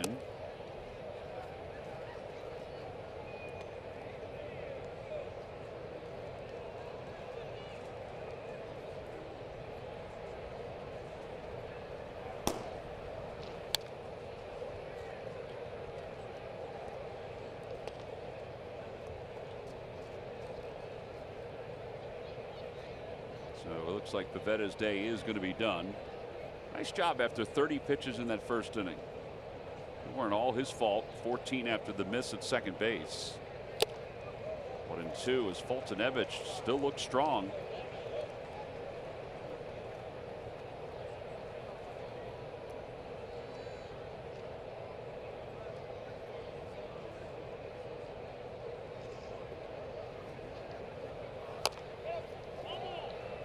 Not the best ball to strike ratio. No. 45 balls, 59 strikes. No, he's had some rough innings, but he's been able to get through them. The double play really has helped him out today. 3 double plays. Yep. I wouldn't think of him as a double play guy. And a strike 3 called. He just struck out the side. And he has 8 strikeouts tonight against the Phils. Nick Pivetta, 5 innings, and his night is probably done. We'll go to the bottom of the 6th with a new pitcher coming in for the Phils when we get back.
Tonight's Coors Light refreshing finish. Refreshing finish right there for Nick Pavetta. A good fastball. Pitch count unfortunately got up there, but aided by this double play off Ozzie Albies in the bottom of the 5th inning. I liked what I saw out of Nick tonight. I wouldn't say that he had that breaking ball we've seen in a couple starts past. No. But that's a sign of the part of the maturation process for Nick, knowing you don't have your best stuff, but you're still able to manage your way through a ball game. Hobie Miller will take over and face Nick Markakis. Markakis and Tucker, the first two. They're both lefties. 98 pitches for Pavetta. Fultonevich chatting with Chuck Hernandez. I wonder if his night is done after 6. He's over 100 pitches. 0-1 as Markakis fouls it away.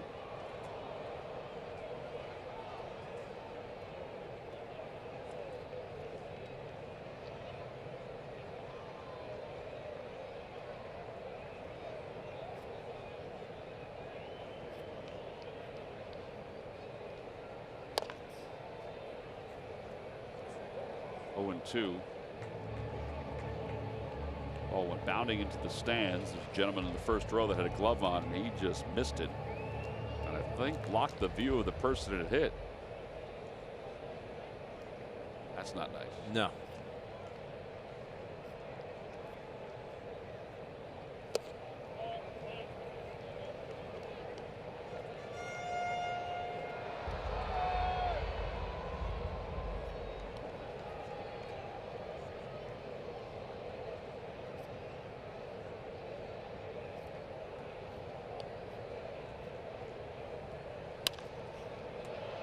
These guys are tough with 2 strikes tonight. They're just not going away.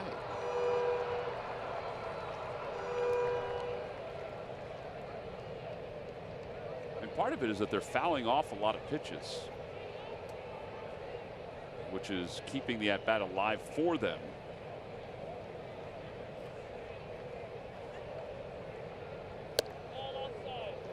Two balls and 2 strikes.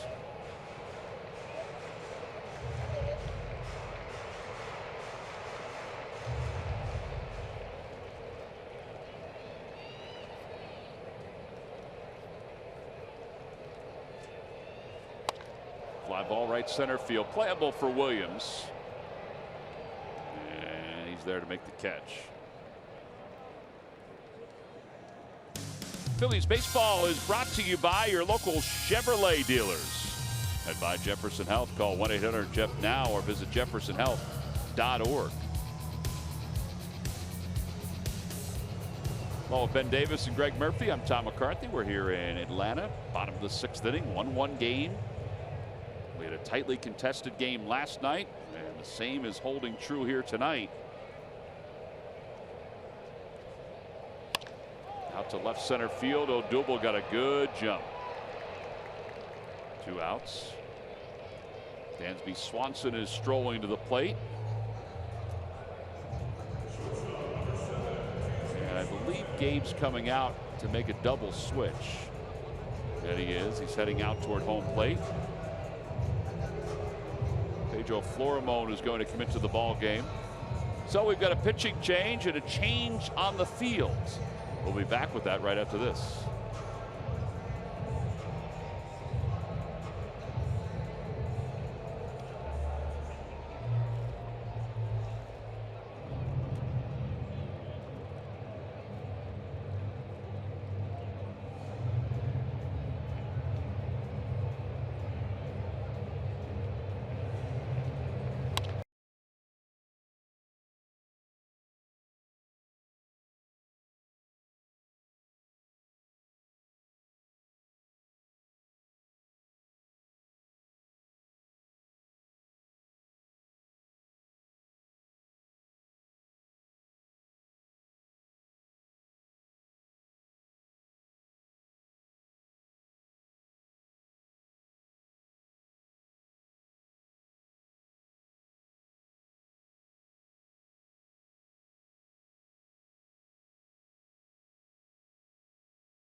Thursday when the Phillies take on the Pirates. It's the Veritiv Nick Williams retro T-shirt for fans 15 and older.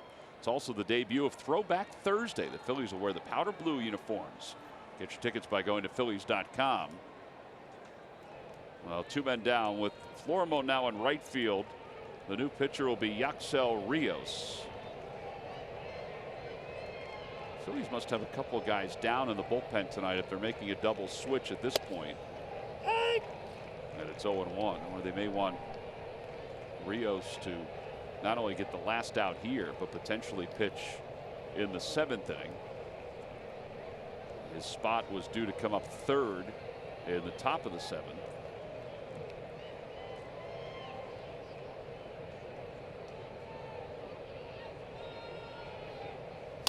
Ground ball to 3rd base. And Maikel Franco this time throws it right across the diamond. And the inning is over. Nothing across for the Braves. They go down 1-2-3. Pretty easy at bat for Yaxel Rios. We'll head on to the 7th.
Time now for your Delaware Valley Honda Dealers game summary. Well, the Phils scored their run in the 3rd after the Braves scored in the bottom of the 1st inning. Odubel Herrera had an RBI single for the Phils.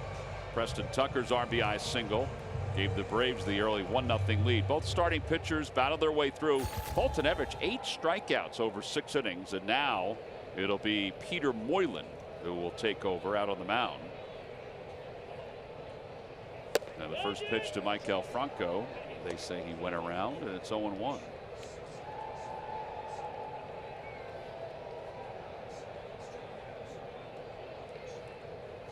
Franco is 1 for 2. Off the plate, over the mounds. Albie still has a chance to throw him out comfortably. 4-3 on the putout. And that'll bring Knapp up. Peter Moylan has been with the Braves on 3 different occasions. He's a remarkable story. He's from Australia and played for the Twins for 3 years back in the 90s. Nondescript 3 years in the Twins organization. And after the 97 season, he just decided to go home to Australia. He went home and he became a pharmaceutical salesman. As that is lined into left field, a base hit.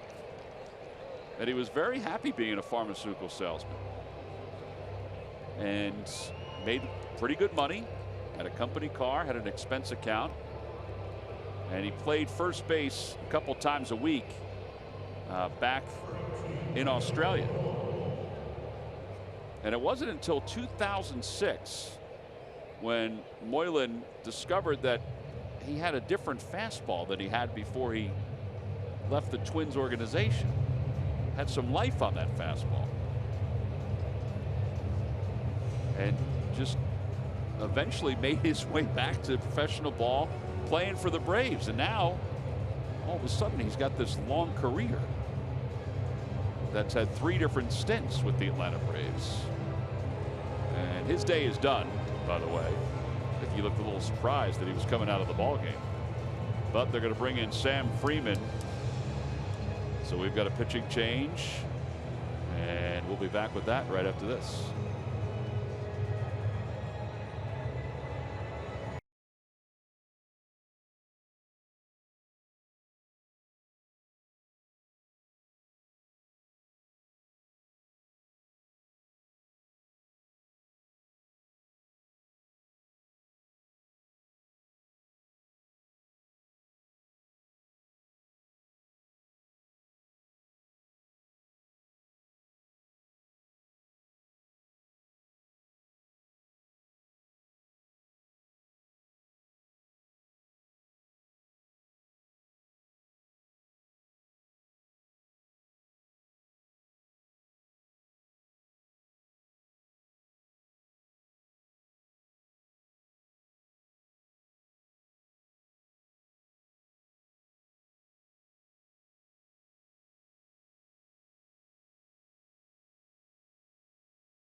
Games last season. I'm going to say Kurt Suzuki. Kurt Suzuki is correct. And Real Muto. JT Real Muto is incorrect. This guy plays in the National League Central. As Peter Borges takes over out in left field with this double switch for the Braves, Wilson Contreras. Log back on to Phillies.com to find out if you're the winner of a Phillies prize pack. Here's Florimone with a runner at first base. And the first pitch, a changeup, and it's 0-1. His changeup is a splitter. He's got a really good fastball.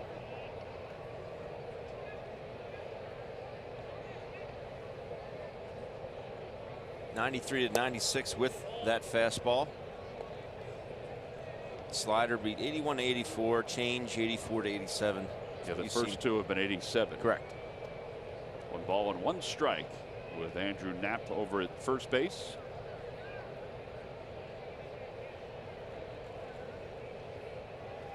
Ground ball, just foul. And it's 1 ball and 2 strikes.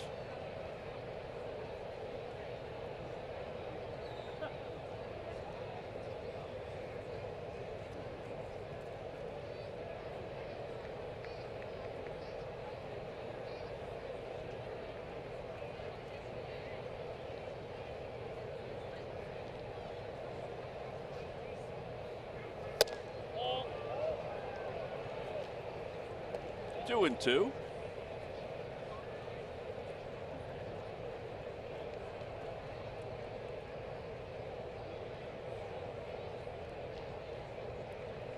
Phillies will take a blooper right now. Inside 3-2. We have to go back and count how many 3-ball 2-strike counts there have been tonight. Seems like there's been a lot. Sure does.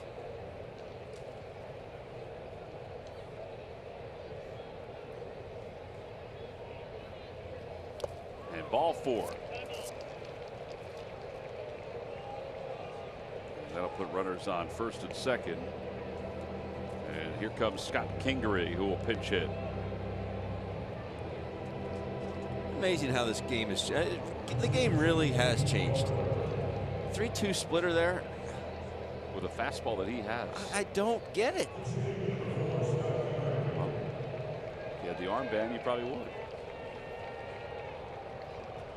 But I agree with you. We've watched this guy for 2 years now, parts of 2 years, and he's got a really good fastball. I'll be darned if I'm going to throw a 3-2, and nothing against Pedro Flormo, but he's hitting 200 on the year. There's one out. Maybe you get a ball on the ground, you get a double play, you're out of it. Well, that's the only reason I thought he threw the splitter early, was to try to get that. But still. But if I have a big arm like Freeman. 1-0 pitch is hit to shortstop. That should be 2. There's 1 and 2. That is the 4th double play turned by the Braves tonight. And the side is retired. No runs, 1 hit, and 1 man left. It's time to stretch in a 1-1 game here at SunTrust Park.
At a turning point, a lot of double plays tonight. 4 have helped the Atlanta Braves. Here off the bat, Nick Pivetta, 4-6-3. And off Reese Hoskins, the 5-4-3. And then the 5th inning. Oh, this is Ozzie Albies. On the 4-6-3. Cesar, that is your Toyota turning point. Scott Kingery stays in the game to play shortstop for the Phillies. So the Phillies are down to Alfaro and Aaron Altair on the bench, as Yaxel Rios will face Ryan Flaherty, Carlos Perez, and Peter Borges, who came on as part of a double switch here in the bottom of the 7th inning in a 1-1 game. First pitch is outside, 1 ball and no strikes. All right, now Kingery is shaded a little more towards shortstop. The last time Flaherty was up, J.P. Crawford was toward the middle a little bit. Now there was a runner at second base, so that was part of the reason why. 1-1.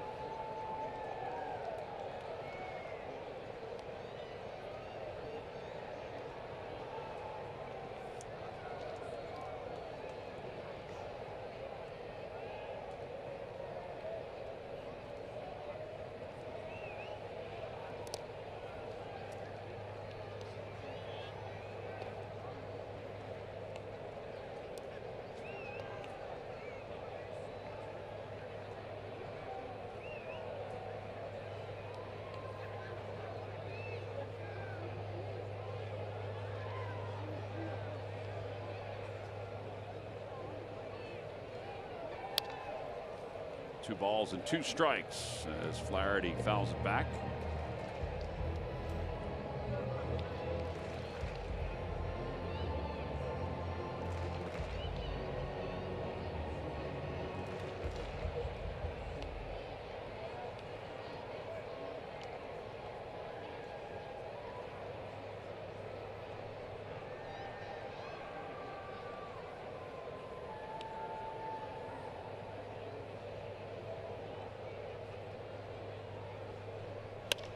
out to left field. Hoskins got a good jump on it. And one out here in the 7th inning. Let's check in with Greg Murphy. Murph. All right, thanks, Tom. It's our T-Mobile Built for Baseball. We go back to last night, a rarity in baseball. Victor Arano is on the mound, and Ryan Flaherty, 1 pitch, 1 out. And then how about Adams stepping to the plate, another pitch. He tries to bunt his way on. 2 pitches, 2 outs. Up steps Ender Inciarte, 3 pitches, 3 outs. The last time that the Phillies did that, well, you got to go back to 2011 when Jamie Moyer was able to do that. 3 pitches, 3 outs in 1 inning. Randy Wolf in 2004 before him. And then all the way back to Andy Ashby in 1991. So there you can see, it doesn't happen very often. I got a chance to talk to Victor today about it. He said he didn't realize it was happening. He got back into the dugout, and Rick Cranitz said to him, well, you just tied a major league record. And he had no idea what he was talking about. Arano says he's never done that at any level, being able to get the opposing batters on 3 pitches like that. So, but it was cool. He said he got a ton of text messages over the last 24 hours kind of congratulating him from friends and family. He said, you know, it's just a neat thing, something you don't see very often in the game of baseball. I think it is a neat thing. I mean, he's been unbelievable. He's faced 22 batters this year and has retired all 22. In fact, he's got 29 straight batters dating back to last year. He should get text messages about that. Yeah. Because that's been impressive, too. As Murph said, it's a rarity from a Phillies standpoint. I mean, it has happened in Major League Baseball. We've seen it happen several times over the last few years. In fact, it seems like it happens on average, just by going back and looking at the numbers, on average once a year in Major League Baseball. But before Arano, Aroldis Chapman did it in 2016 in the 9th inning. Alex Wilson did it in 2016. Prior to that, Tommy Hunter did it for the 2nd time.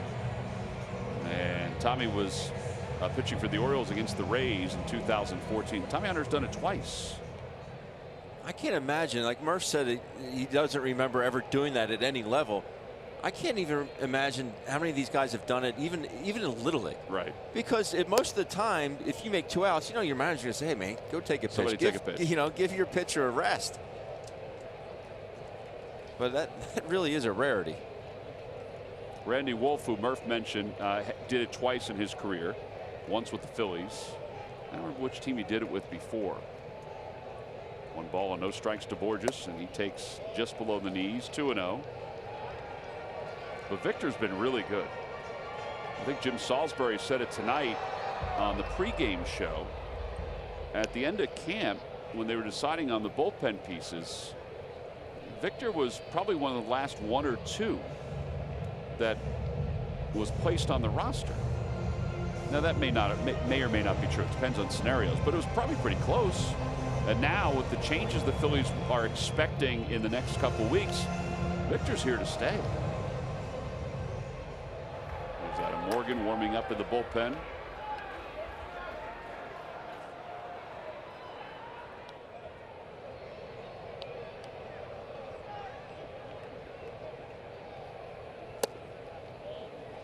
Low as Borges showed bunt. It's 2 or 3 balls and no strikes.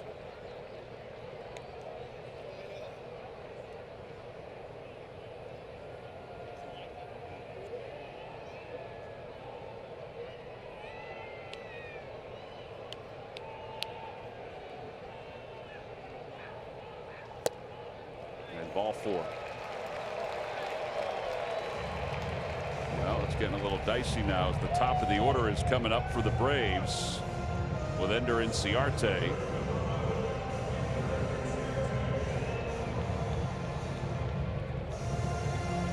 All right, so Morgan's going to commit, it looks like, just from the way Gabe is talking to Rob Thompson. I think he's going to make another double switch. And Kepler is going to go out toward the home plate umpire.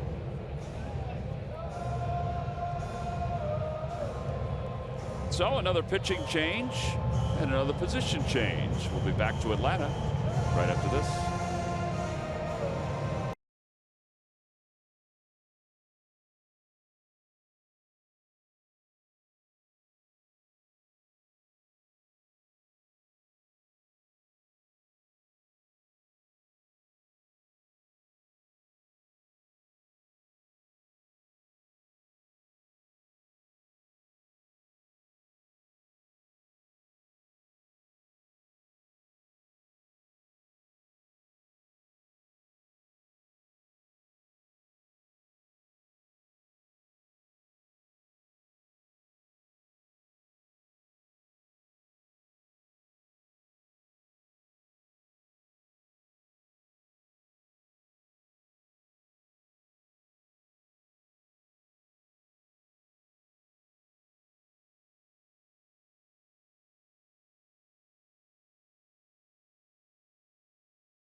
for the 2018 season. NBC Sports Philadelphia is giving you a $4 discount per ticket and your choice of one of these 3 hats. Head over to Phillies.com/AuthenticFan to grab your seats now.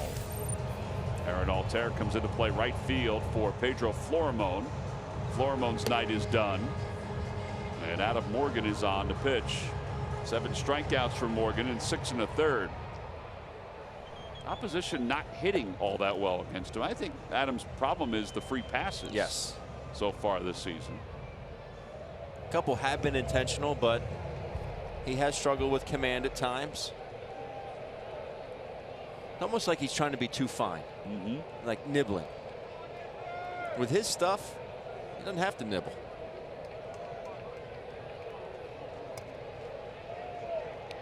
Ender and Ciarte is the hitter. Got a breaking ball down and away. 1 ball and no strikes.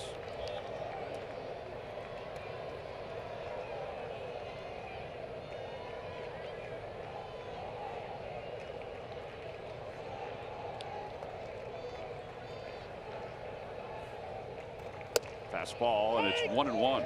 That's a good pitch.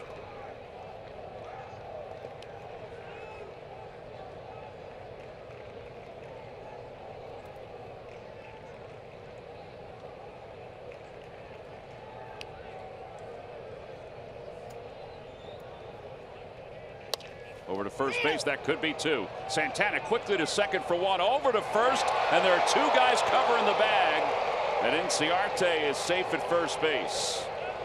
Fortunately, that ball hit the front of the dugout, which meant that Perez, who doesn't run well, had to hold up at third.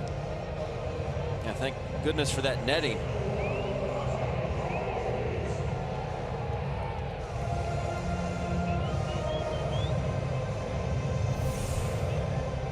It's a good play, and Carlos was out early doing this exact play today.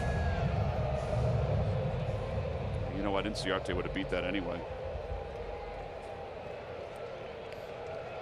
It would have been close. It would have been close. So now here's Albies with runners on first and third in the bottom of the 7th inning.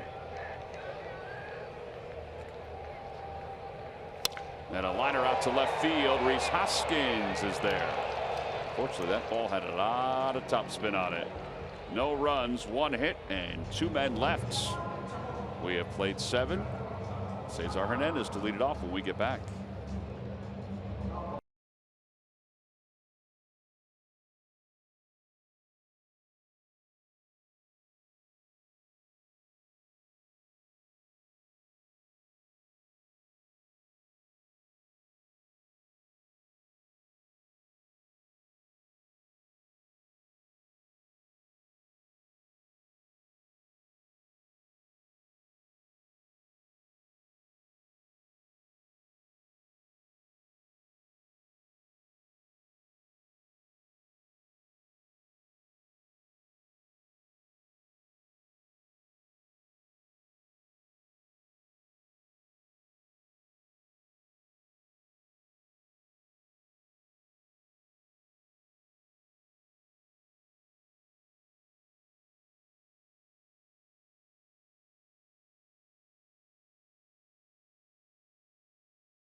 Up at 1.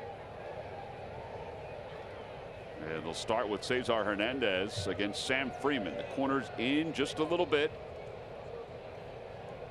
And Cesar takes the first pitch, and it's 0-1.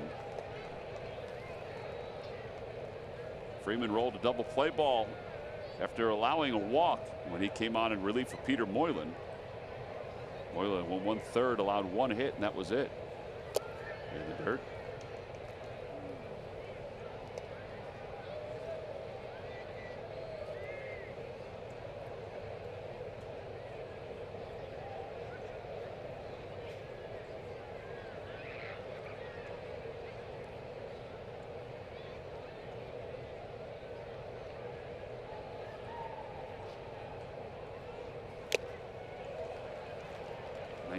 And I think Cesar was a little tardy on that. He was.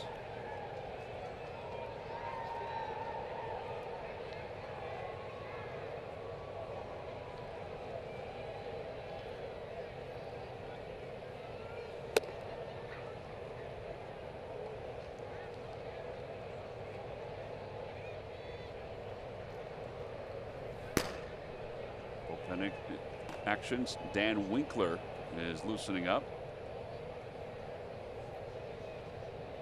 Now the 2-2 pitch to Cesar. Fouled it away off the right side.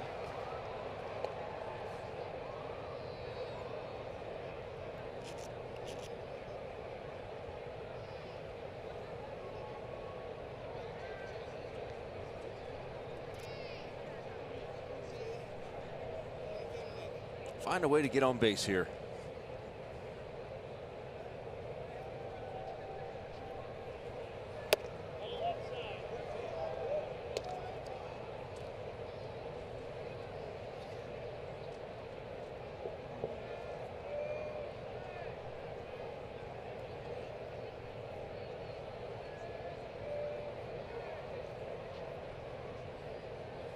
And ball 4. So after the 8th 3-ball count, Cesar Hernandez will start the inning with a walk. Phillies baseball is brought to you by your Delaware Valley Honda dealers. Hurry to your local Del Val Honda dealer. Visit DelValHondaDealers.com. And by WB Mason. Who bought WB Mason for fast free delivery? Nobody does it better. Carlos Santana, he has walked twice tonight. He's also hit into a double play. And nobody out with Cesar at first. Cesar was taking a step back on that pitch from Sam Freeman.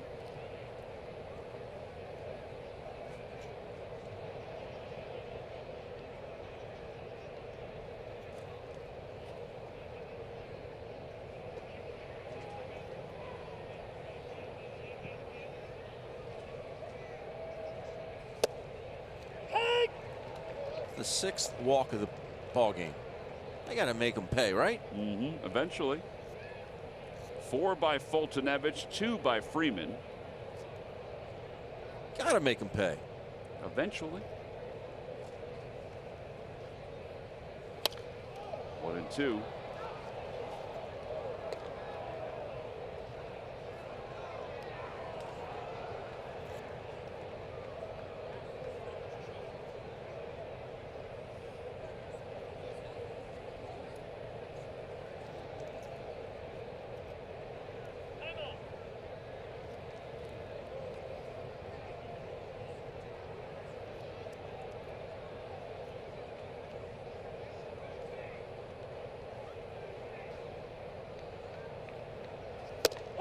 And a strike 3 call.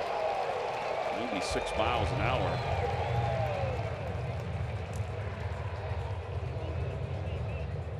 And 1 away. PJ with the hands will let us know that Freeman did get the outside part of the plate right on the line. Not where Perez was set up, but that's why it looks so awkward. Yeah. But from our overhead, I mean, we had a very good view. I could see.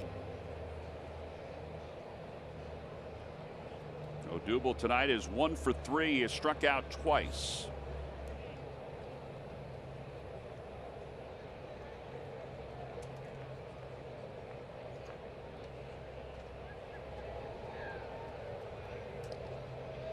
Cesar looked like he read that move.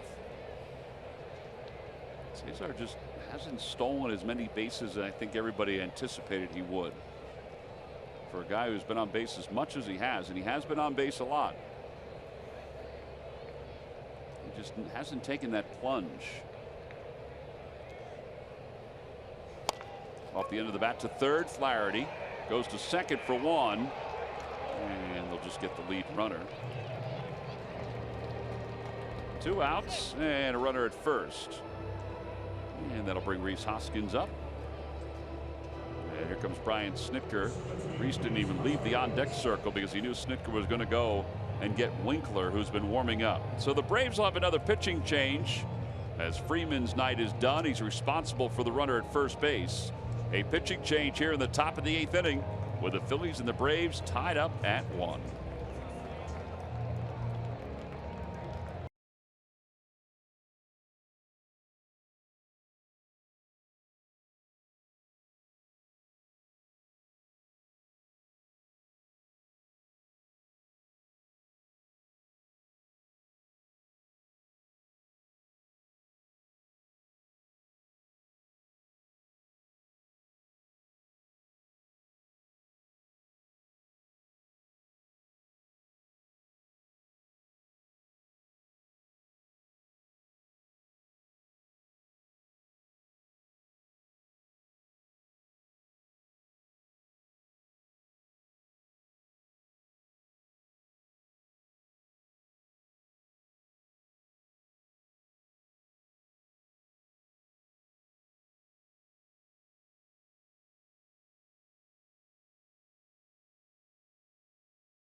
And then after the ball game, stay for the free post-game concert featuring Grammy-winning artist Zedd. Now your game ticket is your concert ticket. You can also enhance your experience by purchasing a field pass to enjoy the show up close from the infield. And the Coca-Cola headphones to be given out for fans 15 and older. Tickets are on sale now by going to Phillies.com/Zedd. So Dan Winkler will take over here in the 8th inning with a runner at first and 2 men down, facing Rhys Hoskins. The outfield straight away, and Hoskins takes outside. It's 1-0. Rhys had a tough night. 2 strikeouts and double play. You can make up for that right here.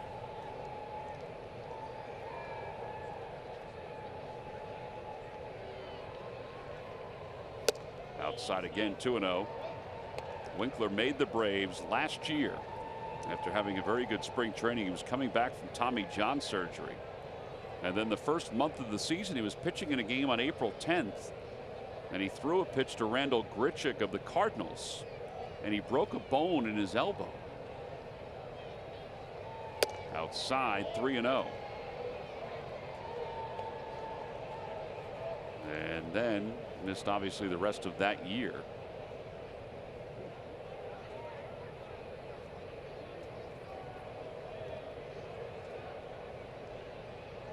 Three balls and no strikes to Hoskins with a runner at first. And there's a strike. It's 3-1.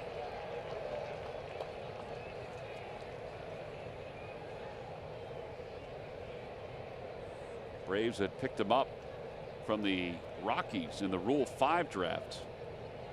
So they can still send him back if they choose to. Swing and a miss, 3-2.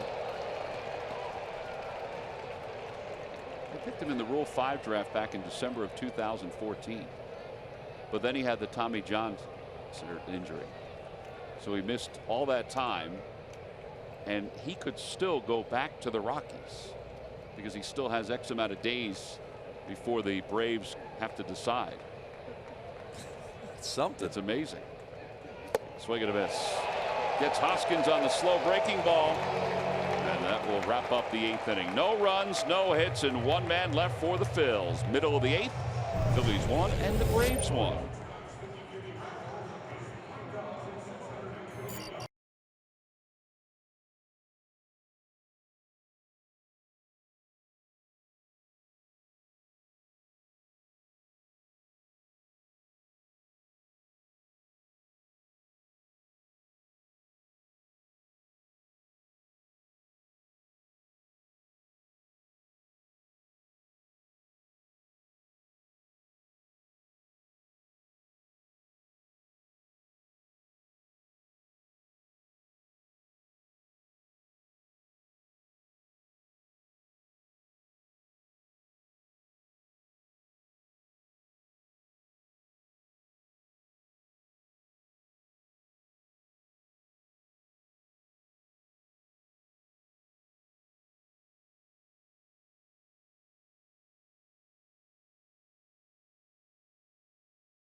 Every time the Phillies pitchers retire, the opposition 1, 2, 3. Comcast will make a contribution to Phillies charities. Phillies baseball is brought to you by Xfinity, America's best internet provider, according to speedtest.net. Adam Morgan will continue against Freddie Freeman as we begin the 8th inning. Phillies with 5 hits, the Braves with 6. The Phillies have left 6 runners on base, the Braves 7. Not a whole lot of clutch hitting in tonight's ball game. No balls and 1 strike to Freeman. 0-2.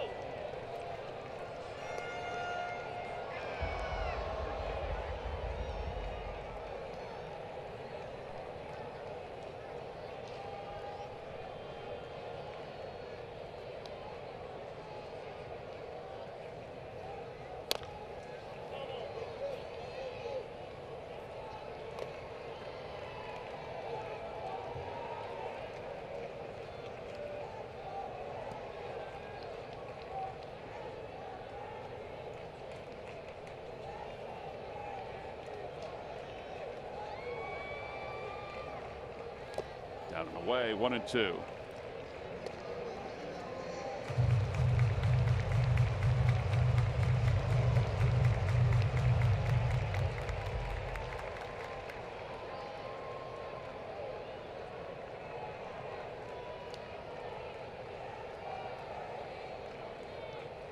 Swing and a miss. He got it with a breaking ball. And 1 out here in the 8th inning. That's a big out. Now he's got another lefty in Markakis to face.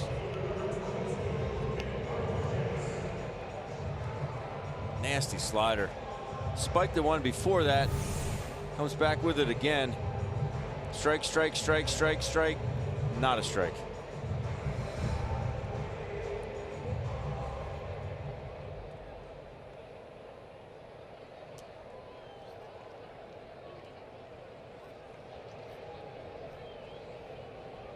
And Markakis takes a fastball for a strike. It's 0-1.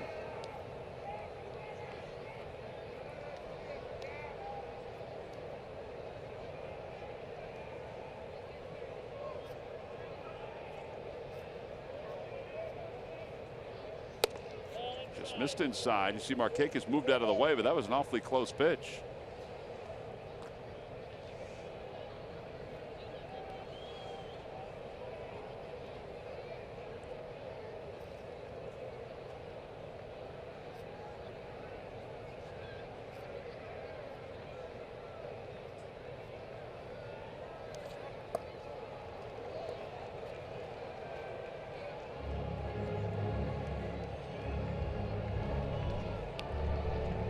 Markakis tonight is 0 for 3. A fielder's choice, a pop-up, and a fly ball to right field. Phillies and the Braves are tied for second in the National League East. The Mets sit atop the division. They had a rough loss last night after seemingly having a comfortable lead over the Nationals, but they are also trailing tonight 5-2. That game is in the top of the 9th inning. Luis Garcia warming up to the bullpen.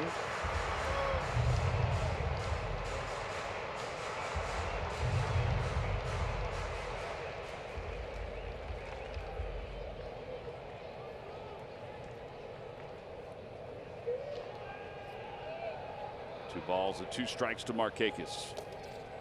He tried to check his swing, and he did. It's 3-2. He almost got him to bite.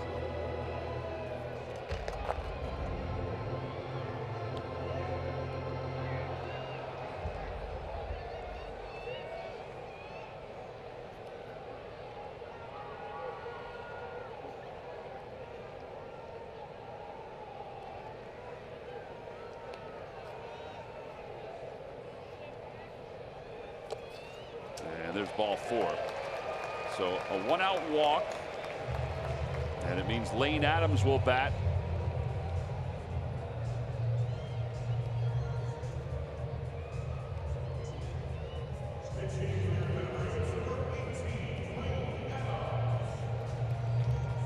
Here comes Rick Kranitz.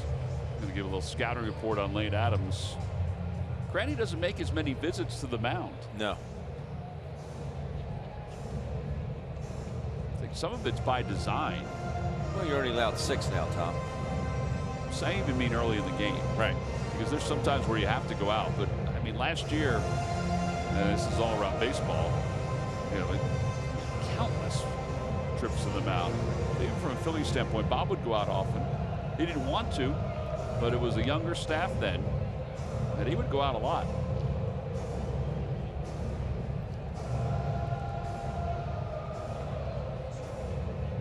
I like last year. Last year, R.A. Dickey came out to the mound. He wanted to talk to R.A. Dickey. We had a pinch hitter. Go, R.A. Dickey, like, he's not going to throw a knuckleball. Here's Adams, who takes a strike, and it's 0-1. This is what I want you to do, okay? I'm surprised nobody signed him. I am too. I know his numbers are starting to creep up, his ERA, but still. He's going to give you a lot of innings. No balls and 1 strike to Adams. 0-2. He did not look like he was ready for that fastball. No.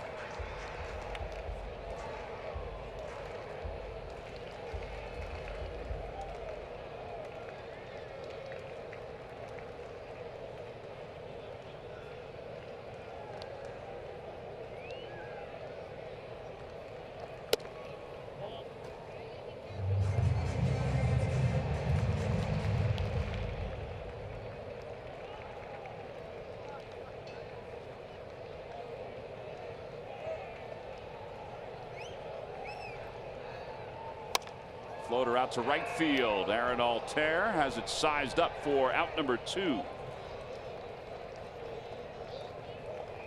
Whatever Cranny told him, it worked. 2 outs, and Dansby Swanson is coming up. It's a good guy to keep off the bases as well as Adams, because he can flat out fly. Which is why he tried to bunt last night. And just bunted back to Arano. Would have ruined Murph's story if he had bunted for a base hit. And now Gabe Kapler is coming out. Guess he just wanted to give Garcia another minute or 2. So Adam Morgan's night is complete. He's responsible for the runner over at first base. And Luis Garcia will come into the ball game. We've got a pitching change. We'll be back right after this.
Morgan's night is complete, and Luis Garcia will take over.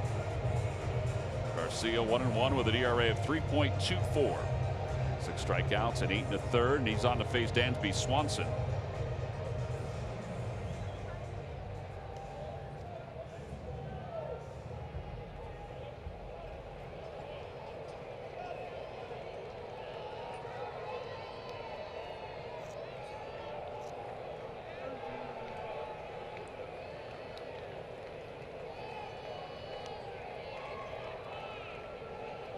Swanson is 0 for 3 in tonight's ball game. He's got 2 balls over to third base. One of those he reached on an error.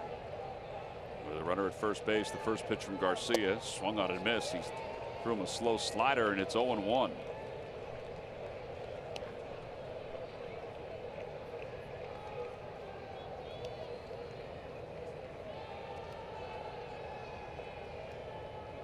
Luis has been a workhorse for the Phils.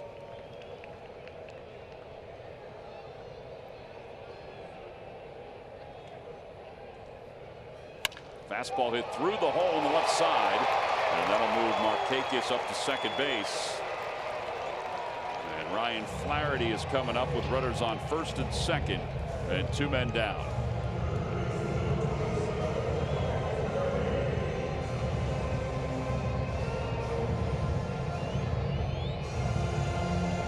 This is why I thought maybe Gabe would leave Adam in the ball game just in case Swanson did get on. You have Flaherty coming up.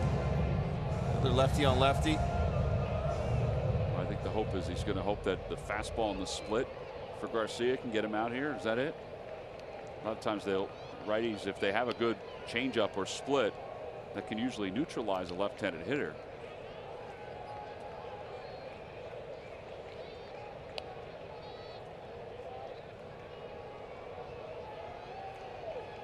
Now that one gets by Knapp and goes right on by the plate.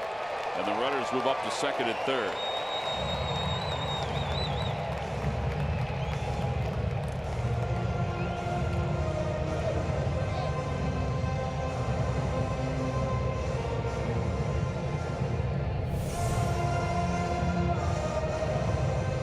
A whole lot that Knapp can do. Goes off Doug Eddings' right foot.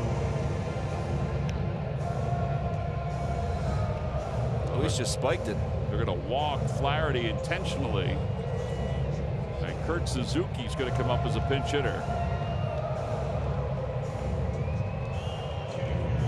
Means the Braves have Charlie Culberson left.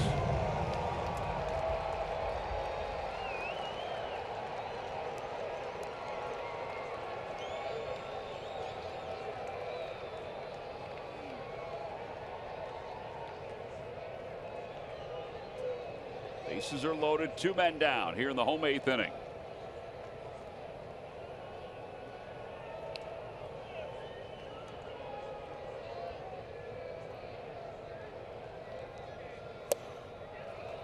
A breaking ball, and it's 1 ball and no strikes. That one just missed.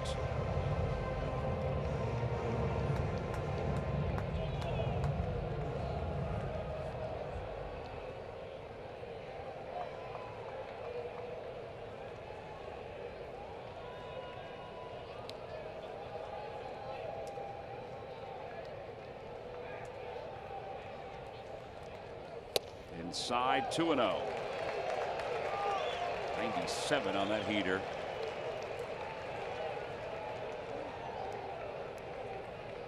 Oh for 3 with a hit by pitch against Garcia. See the base runners. The real guy that matters is the guy at third. That's Markakis.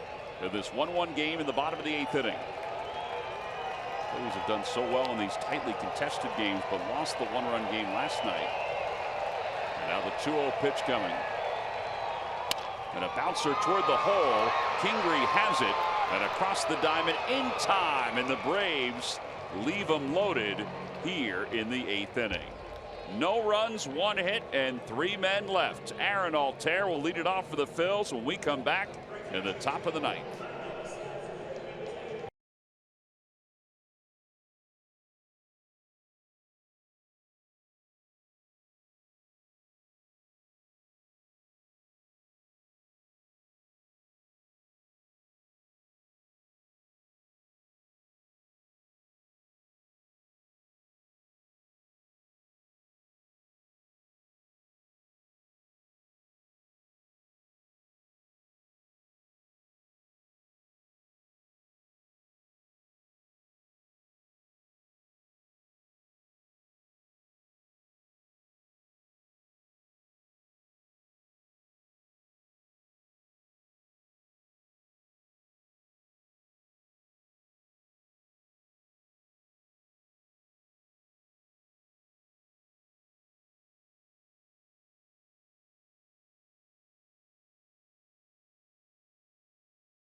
Come on out to Citizens Bank Park. Call 215-463-5000 for more information, or go to Phillies.com/group tickets.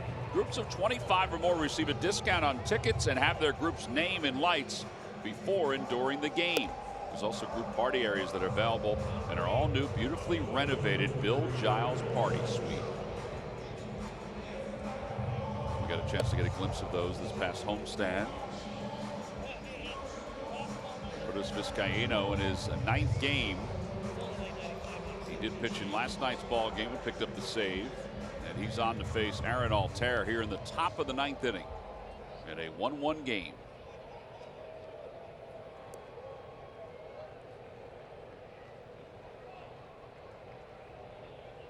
Aaron up for the first time in this game.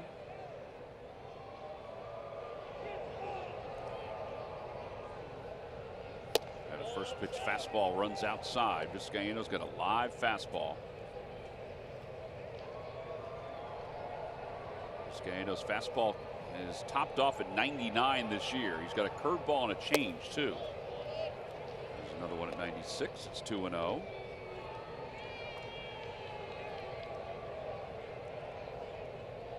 Phillies only have Jorge Alfaro left on the bench.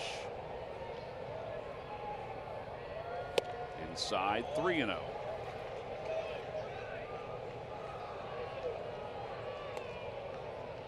Kurt Suzuki stays in the game to do the catching for the Braves.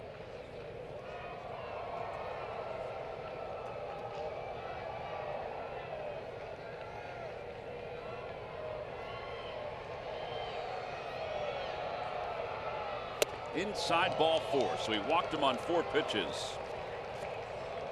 So the leadoff batter is aboard. That is the 41st walk by the Braves bullpen this season. And now Michael Franco. Franco is 1 for 3. Phillies have not tried to do much running against the Braves tonight. 0-1 as he throws him a breaking ball.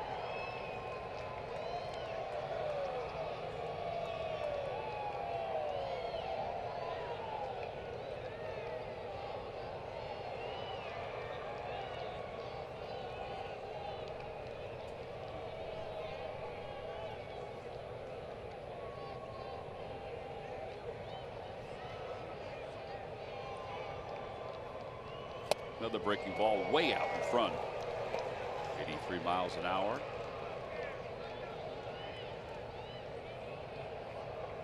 Red Sox and the Angels are underway. They're in the 1st inning out in Anaheim.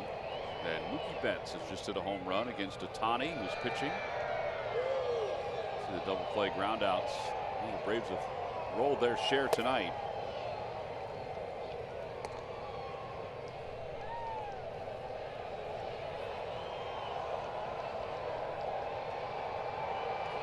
Also had their share of walks, and love to see the Phillies make them pay here.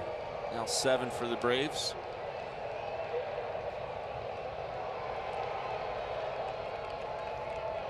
Outside, 2-2.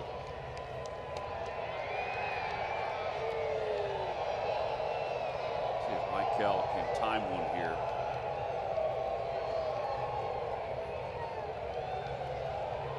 Pieces of the sparse crowd are trying to do the wave. 2 balls, 2 strikes. Throws him another breaking ball. This one at 2-2, and he fouled it. Andrew Knapp is on deck for the Phils. And after Knapp, it's the pitcher's spot.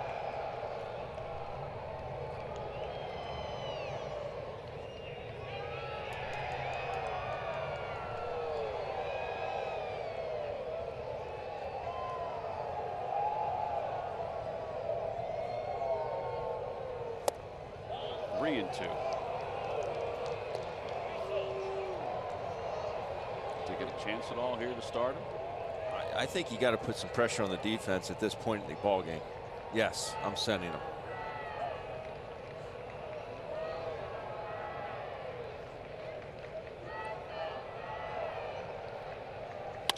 in the air to right center field. Inciarte is going to get to the spot.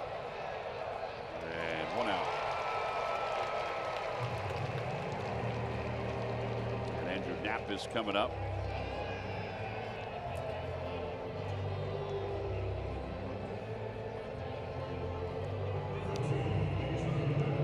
Knapp will be followed by Alfaro, who is walking up the stairs, or is about to, and heading out to the on-deck circle. There's Jorge.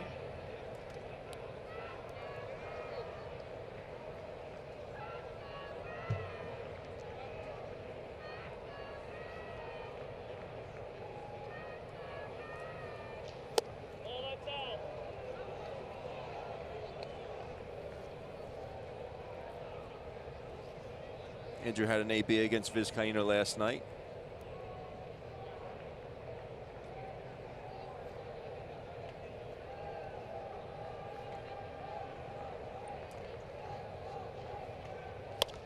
Fouls it away. It's 1-1. He got Vizcaíno got him on strikes as he popped off the bench to pinch hit for Jorge Alfaro.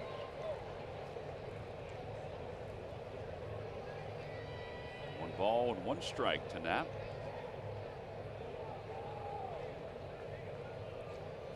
Ben mentioned all the walks the Phillies have tonight. Their biggest problem is that they just haven't had extra base hits either. Most of the base runners have been just anchored at first base. They got a runner to second in the first. They got a runner to second in the second. They did score a run in the third.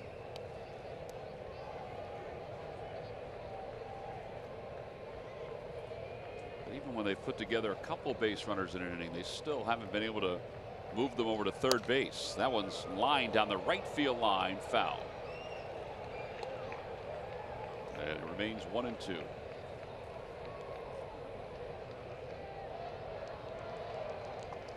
Ten runners left on base for the Braves, 6 for the Phils.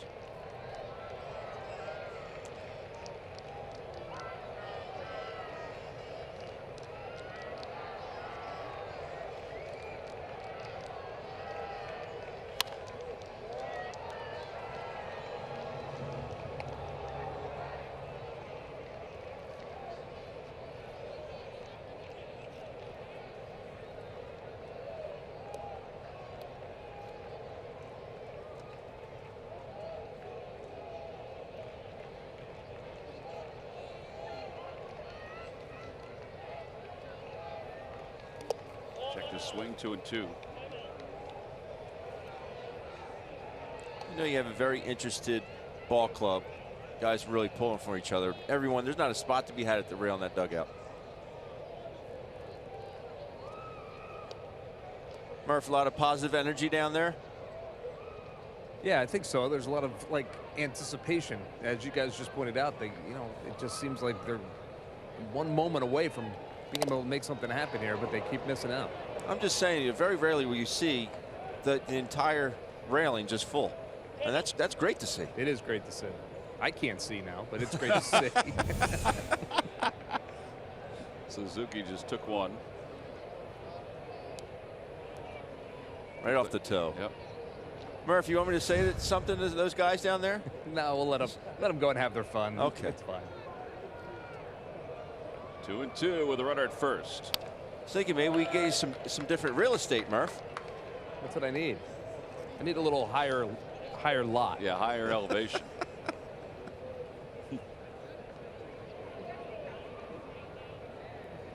See, from that angle, it looks like I can see. From that angle, really it does look like you can see. But you really can't. No. Andrew Knapp is batting, Murph. Thank you.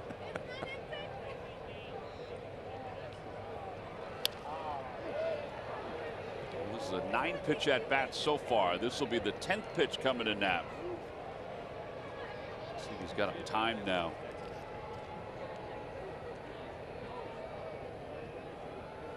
Yeah, from that vantage point, it does look like you can see over them. Also looks like Rick is going to tackle anybody that gets near you.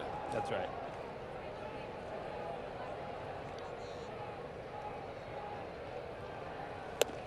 All 3-2.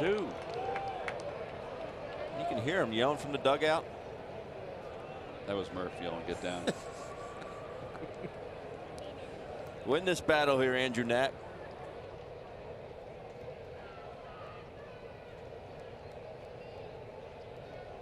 Altair inches off a little bit more. He does not go. And Knapp fouls it back again.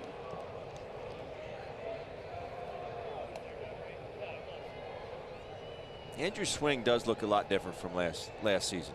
So he's definitely trying to get the launch angle up. I wouldn't say it's an uppercut, but it definitely has more of a lift to it. Well, this will be the 12th pitch of the at bat. He's already fouled off 7.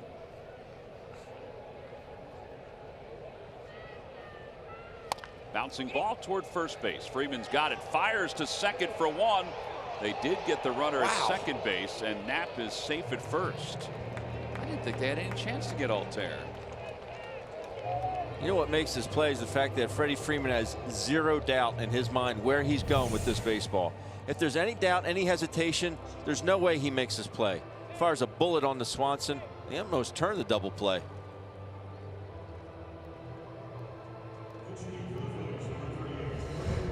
Excellent all-around play. And now Jorge Alfaro. Especially in that situation, you think, well, I could just take the safe one at first base, get the out, man on second, I 2 thought that's outs. what he was going to do. No. Alfaro pinch hitting for Luis Garcia. And he waves at the first pitch. Looked like he was coming off the bench thinking fastball, and he got a breaking pitch.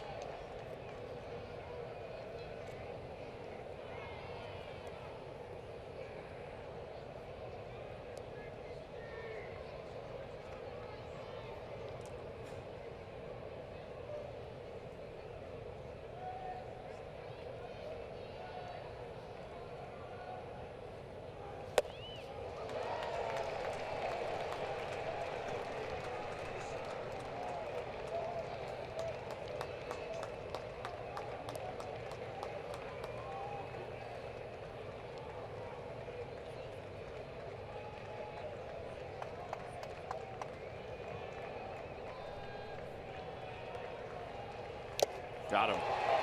Foul tip hung on to by Suzuki. And the Phils leave one over at first base here in the 9th inning. So we move on to the bottom of the 9th inning here at SunTrust Park. The Phillies and the Braves all tied up at 1. Some frustration for Alfaro as he cracks the bat over his leg. We'll be back right after this.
And deliveries of the game. This is the reason we're tied up at 1 in tonight's ball game. We go back to the first inning for the Atlanta Braves. Preston Tucker with a bullet to right field, beating the shift. Unfortunately, Nick Pivetta had to throw a couple extra pitches in that inning. Then the second, Odubel Herrera comes up. Sweet swing to score Cesar. We've had the same score ever since. And now we go to the bottom half of the 9th inning. And Hector Neris will take over. And your WB Mason deliveries of the game. There's Vizcaino. He's the closer for the Braves, and now the Phillies closer. comes in a tie game here in the bottom of the 9th inning. And he will face Peter Borges as we lead off the 9th.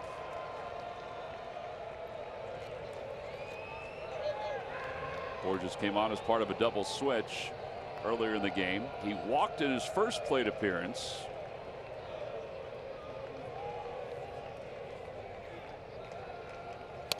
And he fouls the first pitch back. It's 0-1.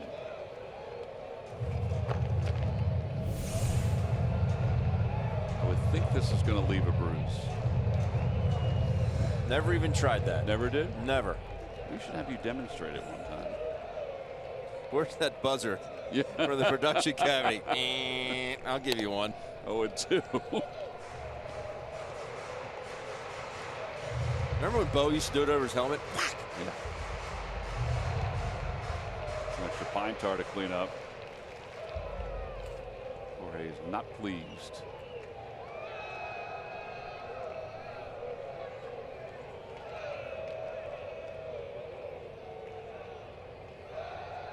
Borges down on strikes as he goes after a high fastball. And one out here in the 9th inning. And back to the top of the order for Ender Inciarte. We have brought this up before. It's not often that you see a manager put your closer in a tie game on the road. Just, but people around baseball wonder, well, why don't you do it? Why don't you do it just to get out of the inning and give yourself a chance to hit? And the rule, the unwritten rule, has always been take the lead and then he's available. Now he's not available if you take the lead.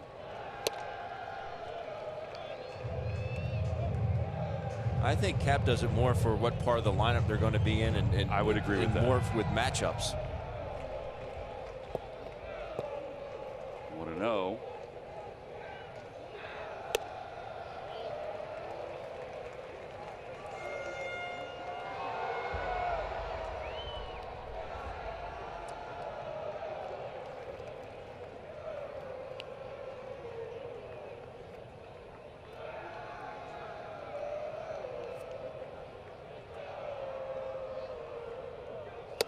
Two and one. Inciarte taking all the way, it looked like, on that 2-0 pitch.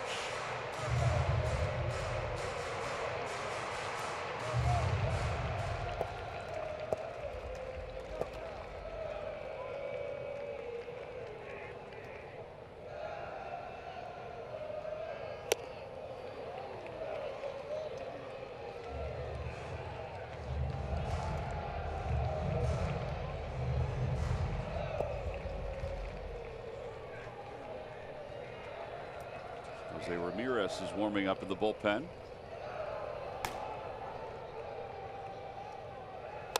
That one's pulled to the right side. Cesar is up with it. And 2 quick outs for Hector here in the 9th inning. And here comes Ozzie Albies, who is 0 for 4 in this ball game.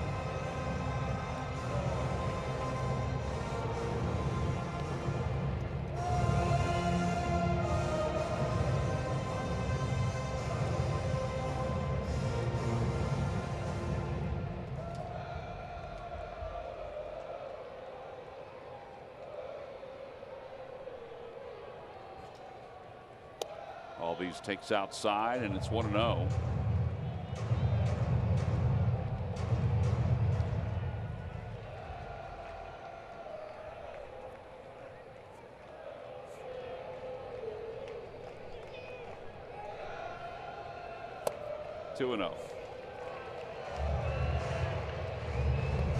But Albies, if he gets on, he can run.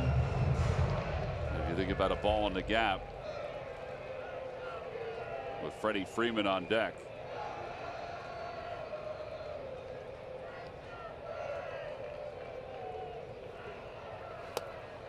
Two balls and 1 strike.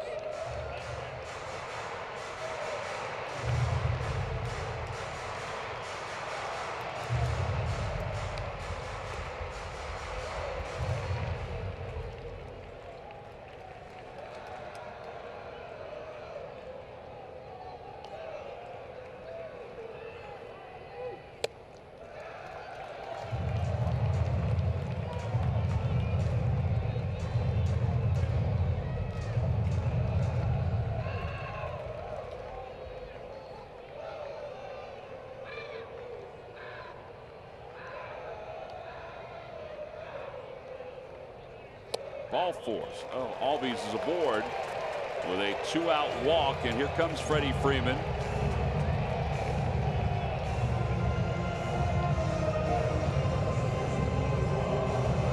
It's a pitcher who has a lot of confidence in himself.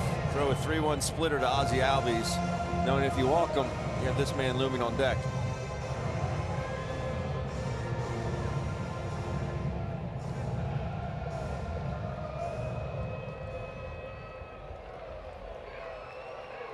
Freddie Freeman is 0 for 3. He was hit by a pitch his first time up. He's flied out to the track once. He's flied to shallow center field. He's gone down on strikes. Inside 1-0. Hector has done well against Freddie Freeman. Freeman is 1 for 9 with 4 walks.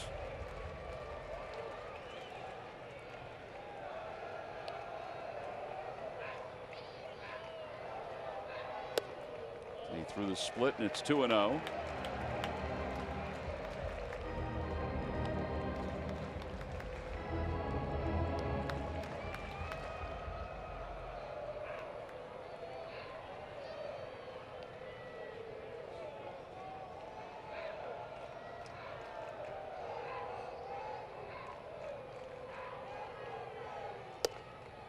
Throw another split, 2-1.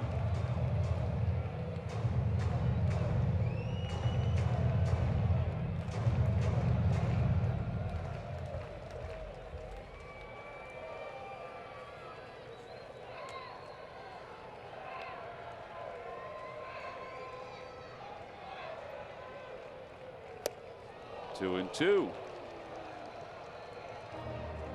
That was a different movement on the split than the previous one. Markakis is on deck.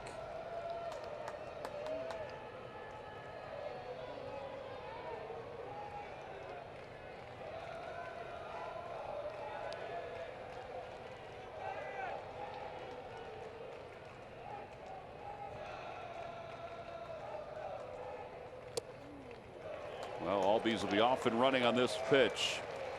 The Phillies outfielders are set up to cut off any extra base hits and a run more than anything else. They are deep. There is a huge gap in left center field for Freddie Freeman if he's able to shoot it that way.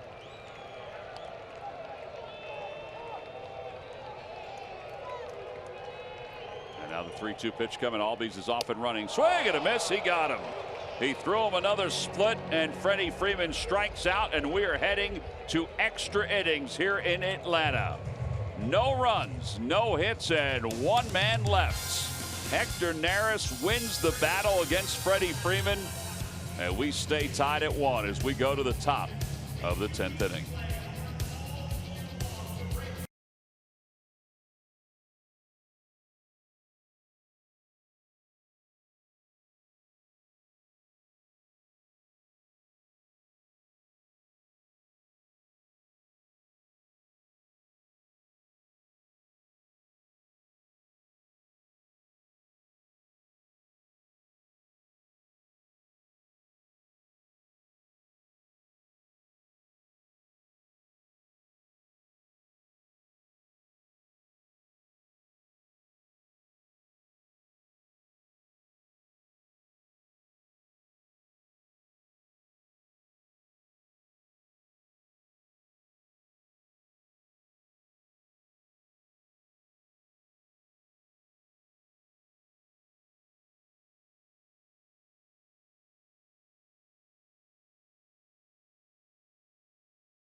Hector Neris did a masterful job of getting Freddie Freeman out. I think this first pitch was just a setup pitch. Get him off the plate, rush him in, and then splitter, splitter, splitter, splitter, splitter. Exactly what he did. Able to get him with the last one. It's just one after the next. Why did he look so good against Freeman and had so much trouble against Albies? Isn't it amazing? He only threw 3 fastballs that inning. The Phillies heading into extra innings with a 2-0 record. And they'll face Jose Ramirez, who takes over for Vizcaíno.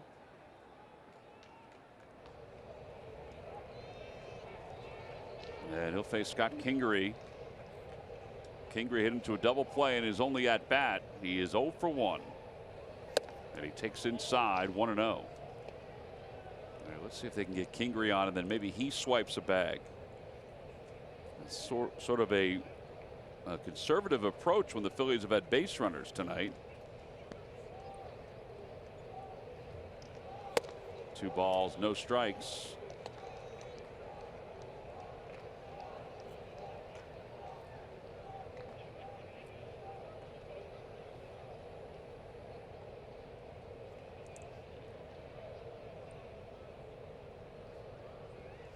Three and 0.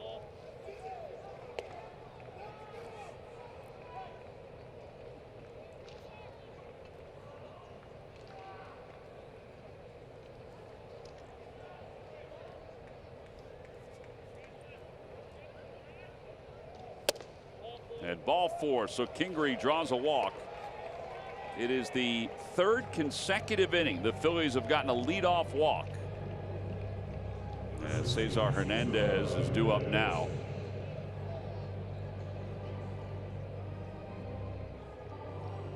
All right, I will ask you again, is Kingery off and running at some point here? Ramirez is fast to the plate, faster to the plate. Go first pitch, hit and run. Do something to move it. Just walk Kingery. You know he's not going to fall behind again. He wants to get ahead here. Scott went back to that bag awfully awkward.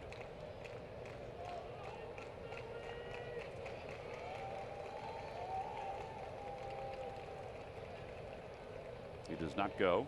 Pitch is taken for a strike, and it's 0-1. And the reason I say that is I'm putting myself in Suzuki's shoes right now, thinking, all right, I just walk Kingery on 4 pitches. I want my guy to get ahead. We have to get ahead right here. Another throw over, and Kingery is back easily.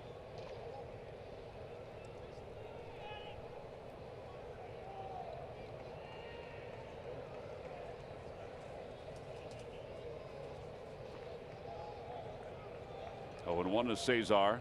Kingery goes, pitches low, throw to second base is not in time, but he fell off the bag and he got back on.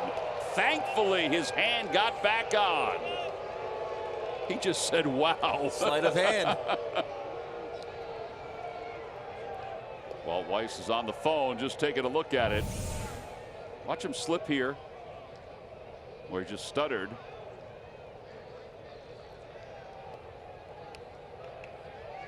Clearly beats it. Woo. Wow, that was really close. Wow. He did get his hand back in. I think he got a fingernail back in. And they are not going to review it. It's 1 ball and 1 strike. All right, now do you have Cesar bunt? No. Okay. He's already in scoring position. Scotty can run. You have one of your hottest hitters up. Well, he went in hot. He went in hot.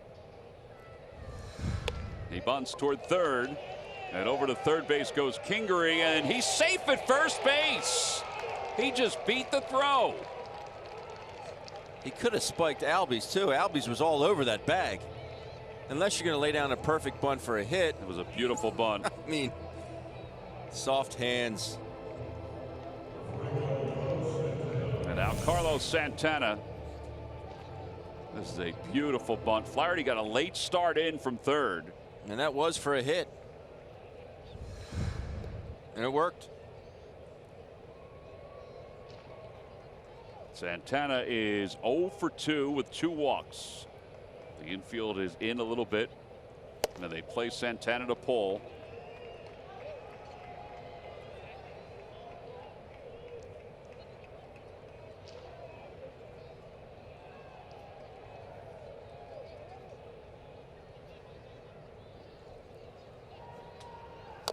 He pulls it foul. And it's 1 ball and 1 strike. That's the first time the Phillies have had a runner over at third base since the third inning when they scored their run.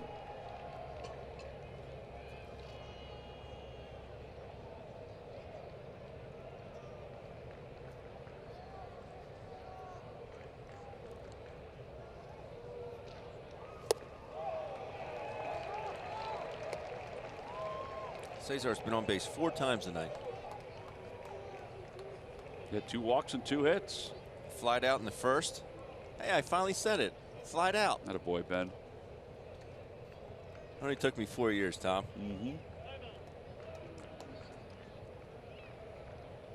Then he went single, walk, walk, single.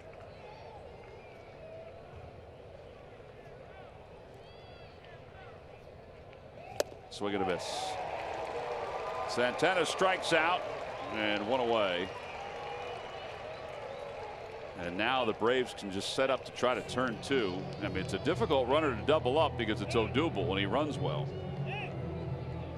But that was a huge out for Vizcaino to get Santana.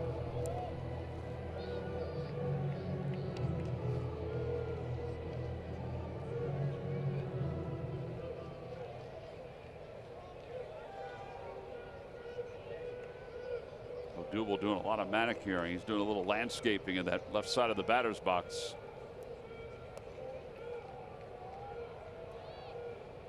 He singled back in the third inning. He has struck out twice. And Cesar went and then stopped, and the first pitch is strike. It's 0-1.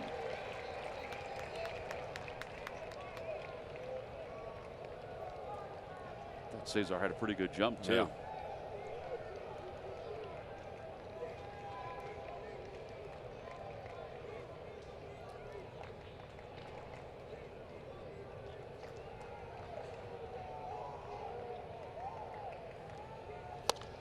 Popped him up. Flaherty over toward the Phillies dugout and reaches and makes the catch. 2 outs with runners on first and third. And here comes Rhys Hoskins.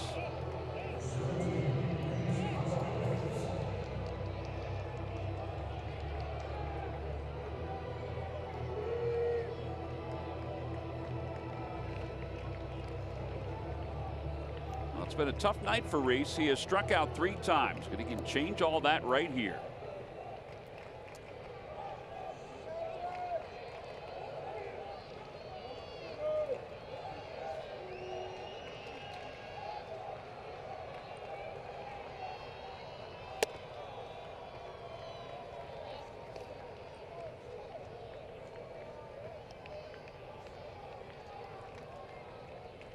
These are 2 for 10 with runners in scoring position. Same number for the Braves.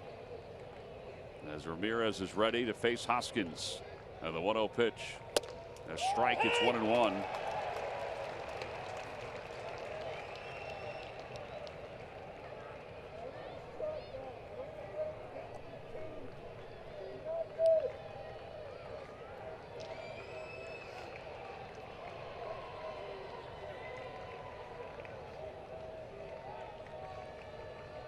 There goes Cesar. And strike 2, 1-2.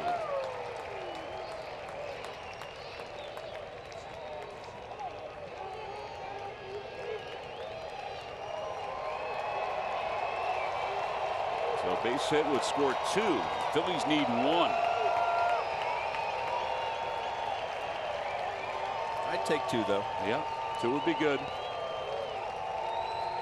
Hutchinson is warming up with the bullpen.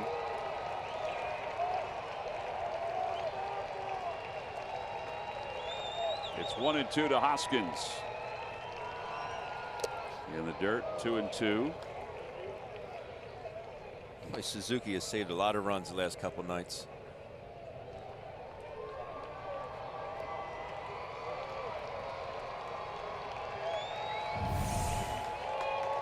I mean, he has been all over the place back there. Does this so effortlessly.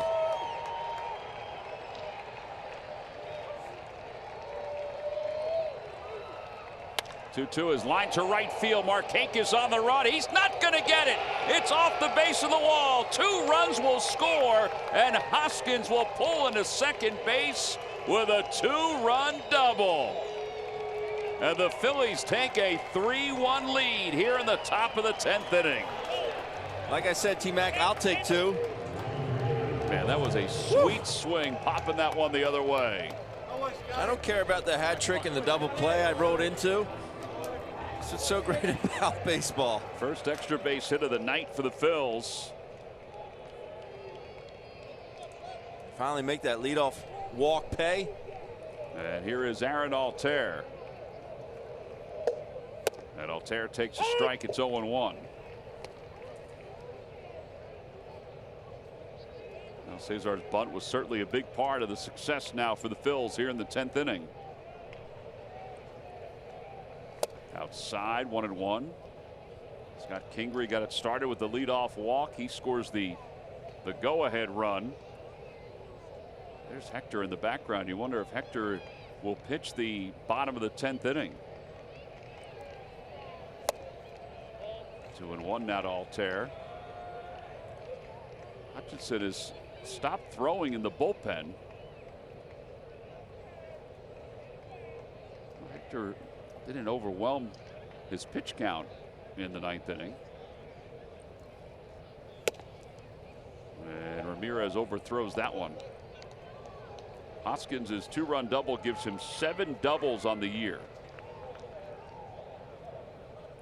with a majority of coming against the Braves. I got Neris at 19 pitches. Inside, ball 4. All right, Hernandez has come. Chuck Hernandez, the pitching coach, now is coming out as Michael Franco is scheduled to bat.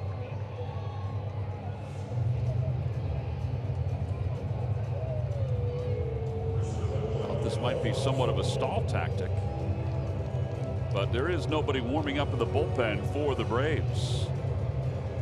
There's Carl. He's been walking around with a baseball in his hand the last few minutes.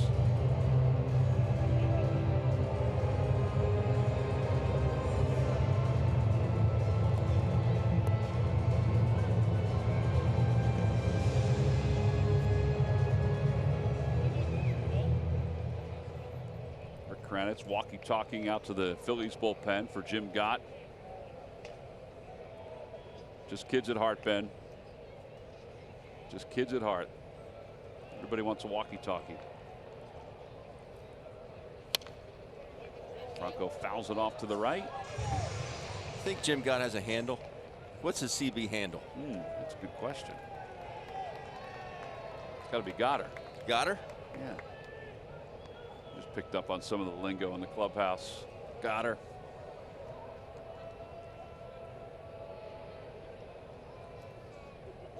Outside, 1-1. And when they get done, do you think they say over after every time? Might take too much time. Get Hutchinson down. Over. Just get to the point, boys. Just get to the point.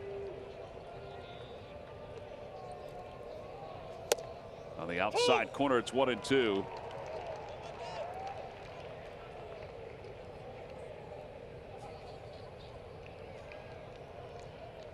Goddard, this is Cranny.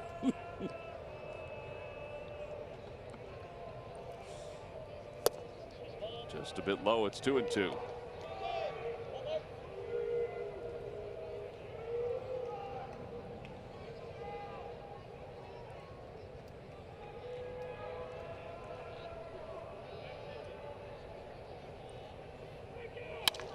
A high fly ball to deep left field. Borges on the run. So is Inciarte, and it bounces up against the wall. 2 more runs will score, and Michael Franco will pull into second base with another double for the Phils. Another 2-run double, and the Phils have added to their lead. It's now 5-1. I'd like to see that. Go down and get it, Michael. 17 RBIs now for Michael Franco. They're going to walk Knapp. Good extension after contact. think Michael thought he may have gotten that. I thought he did at one point too. Just because of Borges' reaction. Peter just gave up thinking Enciarte was going to take it. Well, Hector Neris has been called back to the dugout, and Ben Lively is going to pinch hit. So that means Hutchinson is going to come in. Maybe now that the lead is 4, they decide to bring in Hutchinson.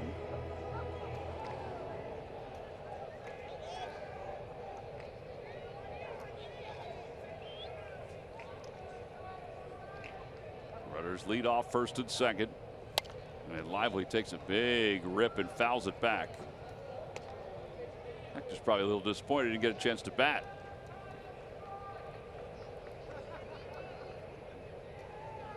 Pedro, do you know what I'd have done right there?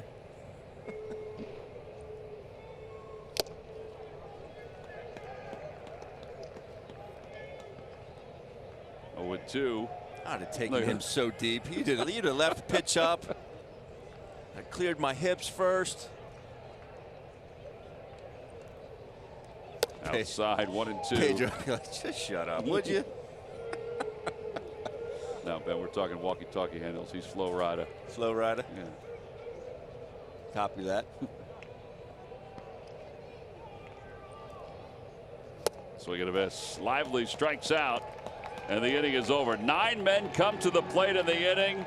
Hector Neris is looking at Lively saying, man, I could have done that.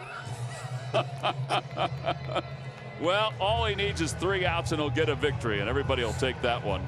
We'll go to the bottom of the 10th inning. It's the Phils 5 and the Braves. Will somebody look at Hector, please?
Well, Phillies post-game live is coming up right after this one. Guys are standing by. It's Amy Fadul, guys and gals, I should say. Amy Fadul, Ricky Vitalico, Corey Seidman. They're talking about Pavetta's outing. Another rough night for the Phils bats until the 10th inning when they scored 4 runs. That's Cure Auto Insurance presents Phillies post-game live. And Drew Hutchison will take over as we go to the bottom of the 10th inning. And Hutchinson will start with Nick Markakis, and the first pitch fastball is in there. It's 0-1. If we get a moment, we'll try to show you the interaction with Hector Neris in the dugout. It got funnier when we went to the break. 0-2.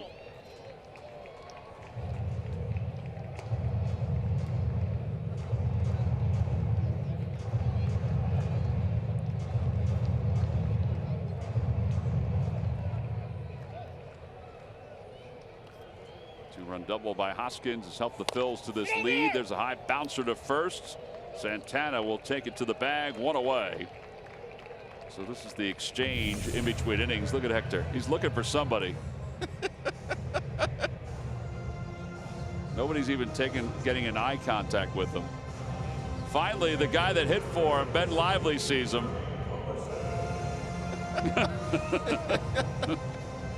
Said, I want an AB next time.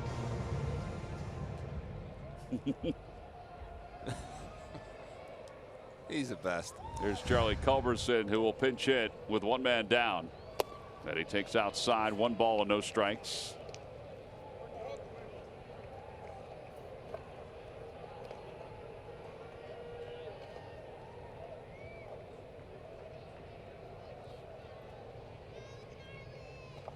Off the hands, popped foul over toward the Braves dugout.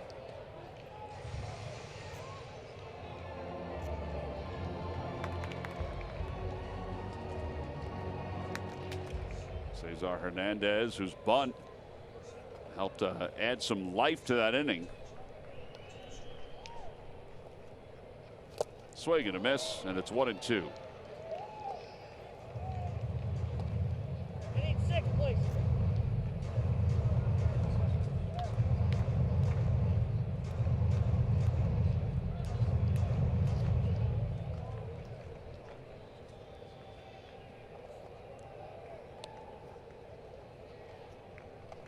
Swing and a miss. He got him. 2 outs with a toss over to first by Knapp.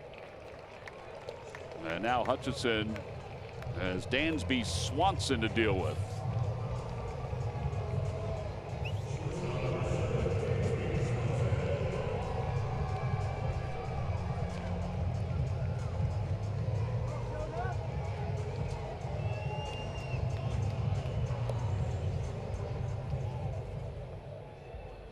Ramirez gave up the 4 runs in the 10th inning. Now the Phils trying to even up this series. And the first pitch to Swanson. A fastball, and it's 0-1.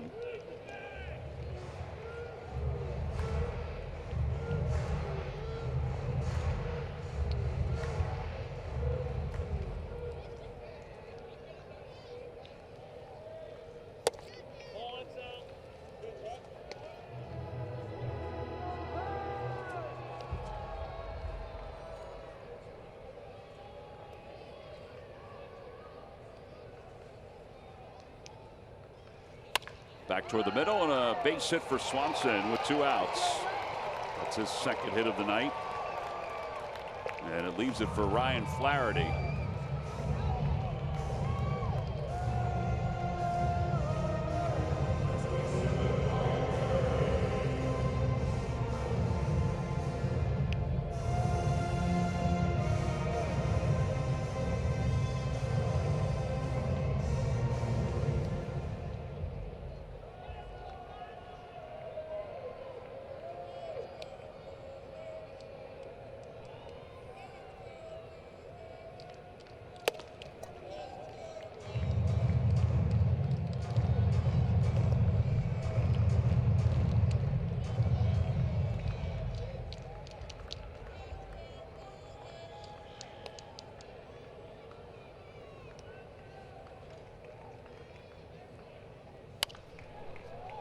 One.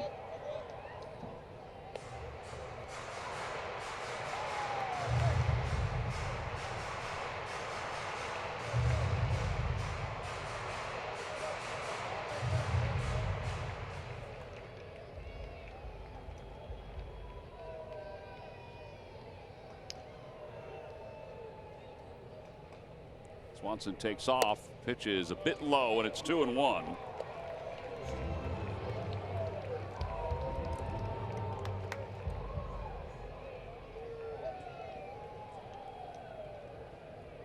Kurt Suzuki's on deck.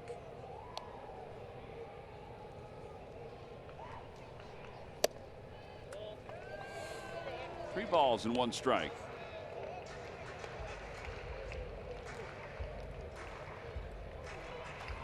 Phillies had not had an extra base hit until that 10th inning, and then they put together 2 to help their cause.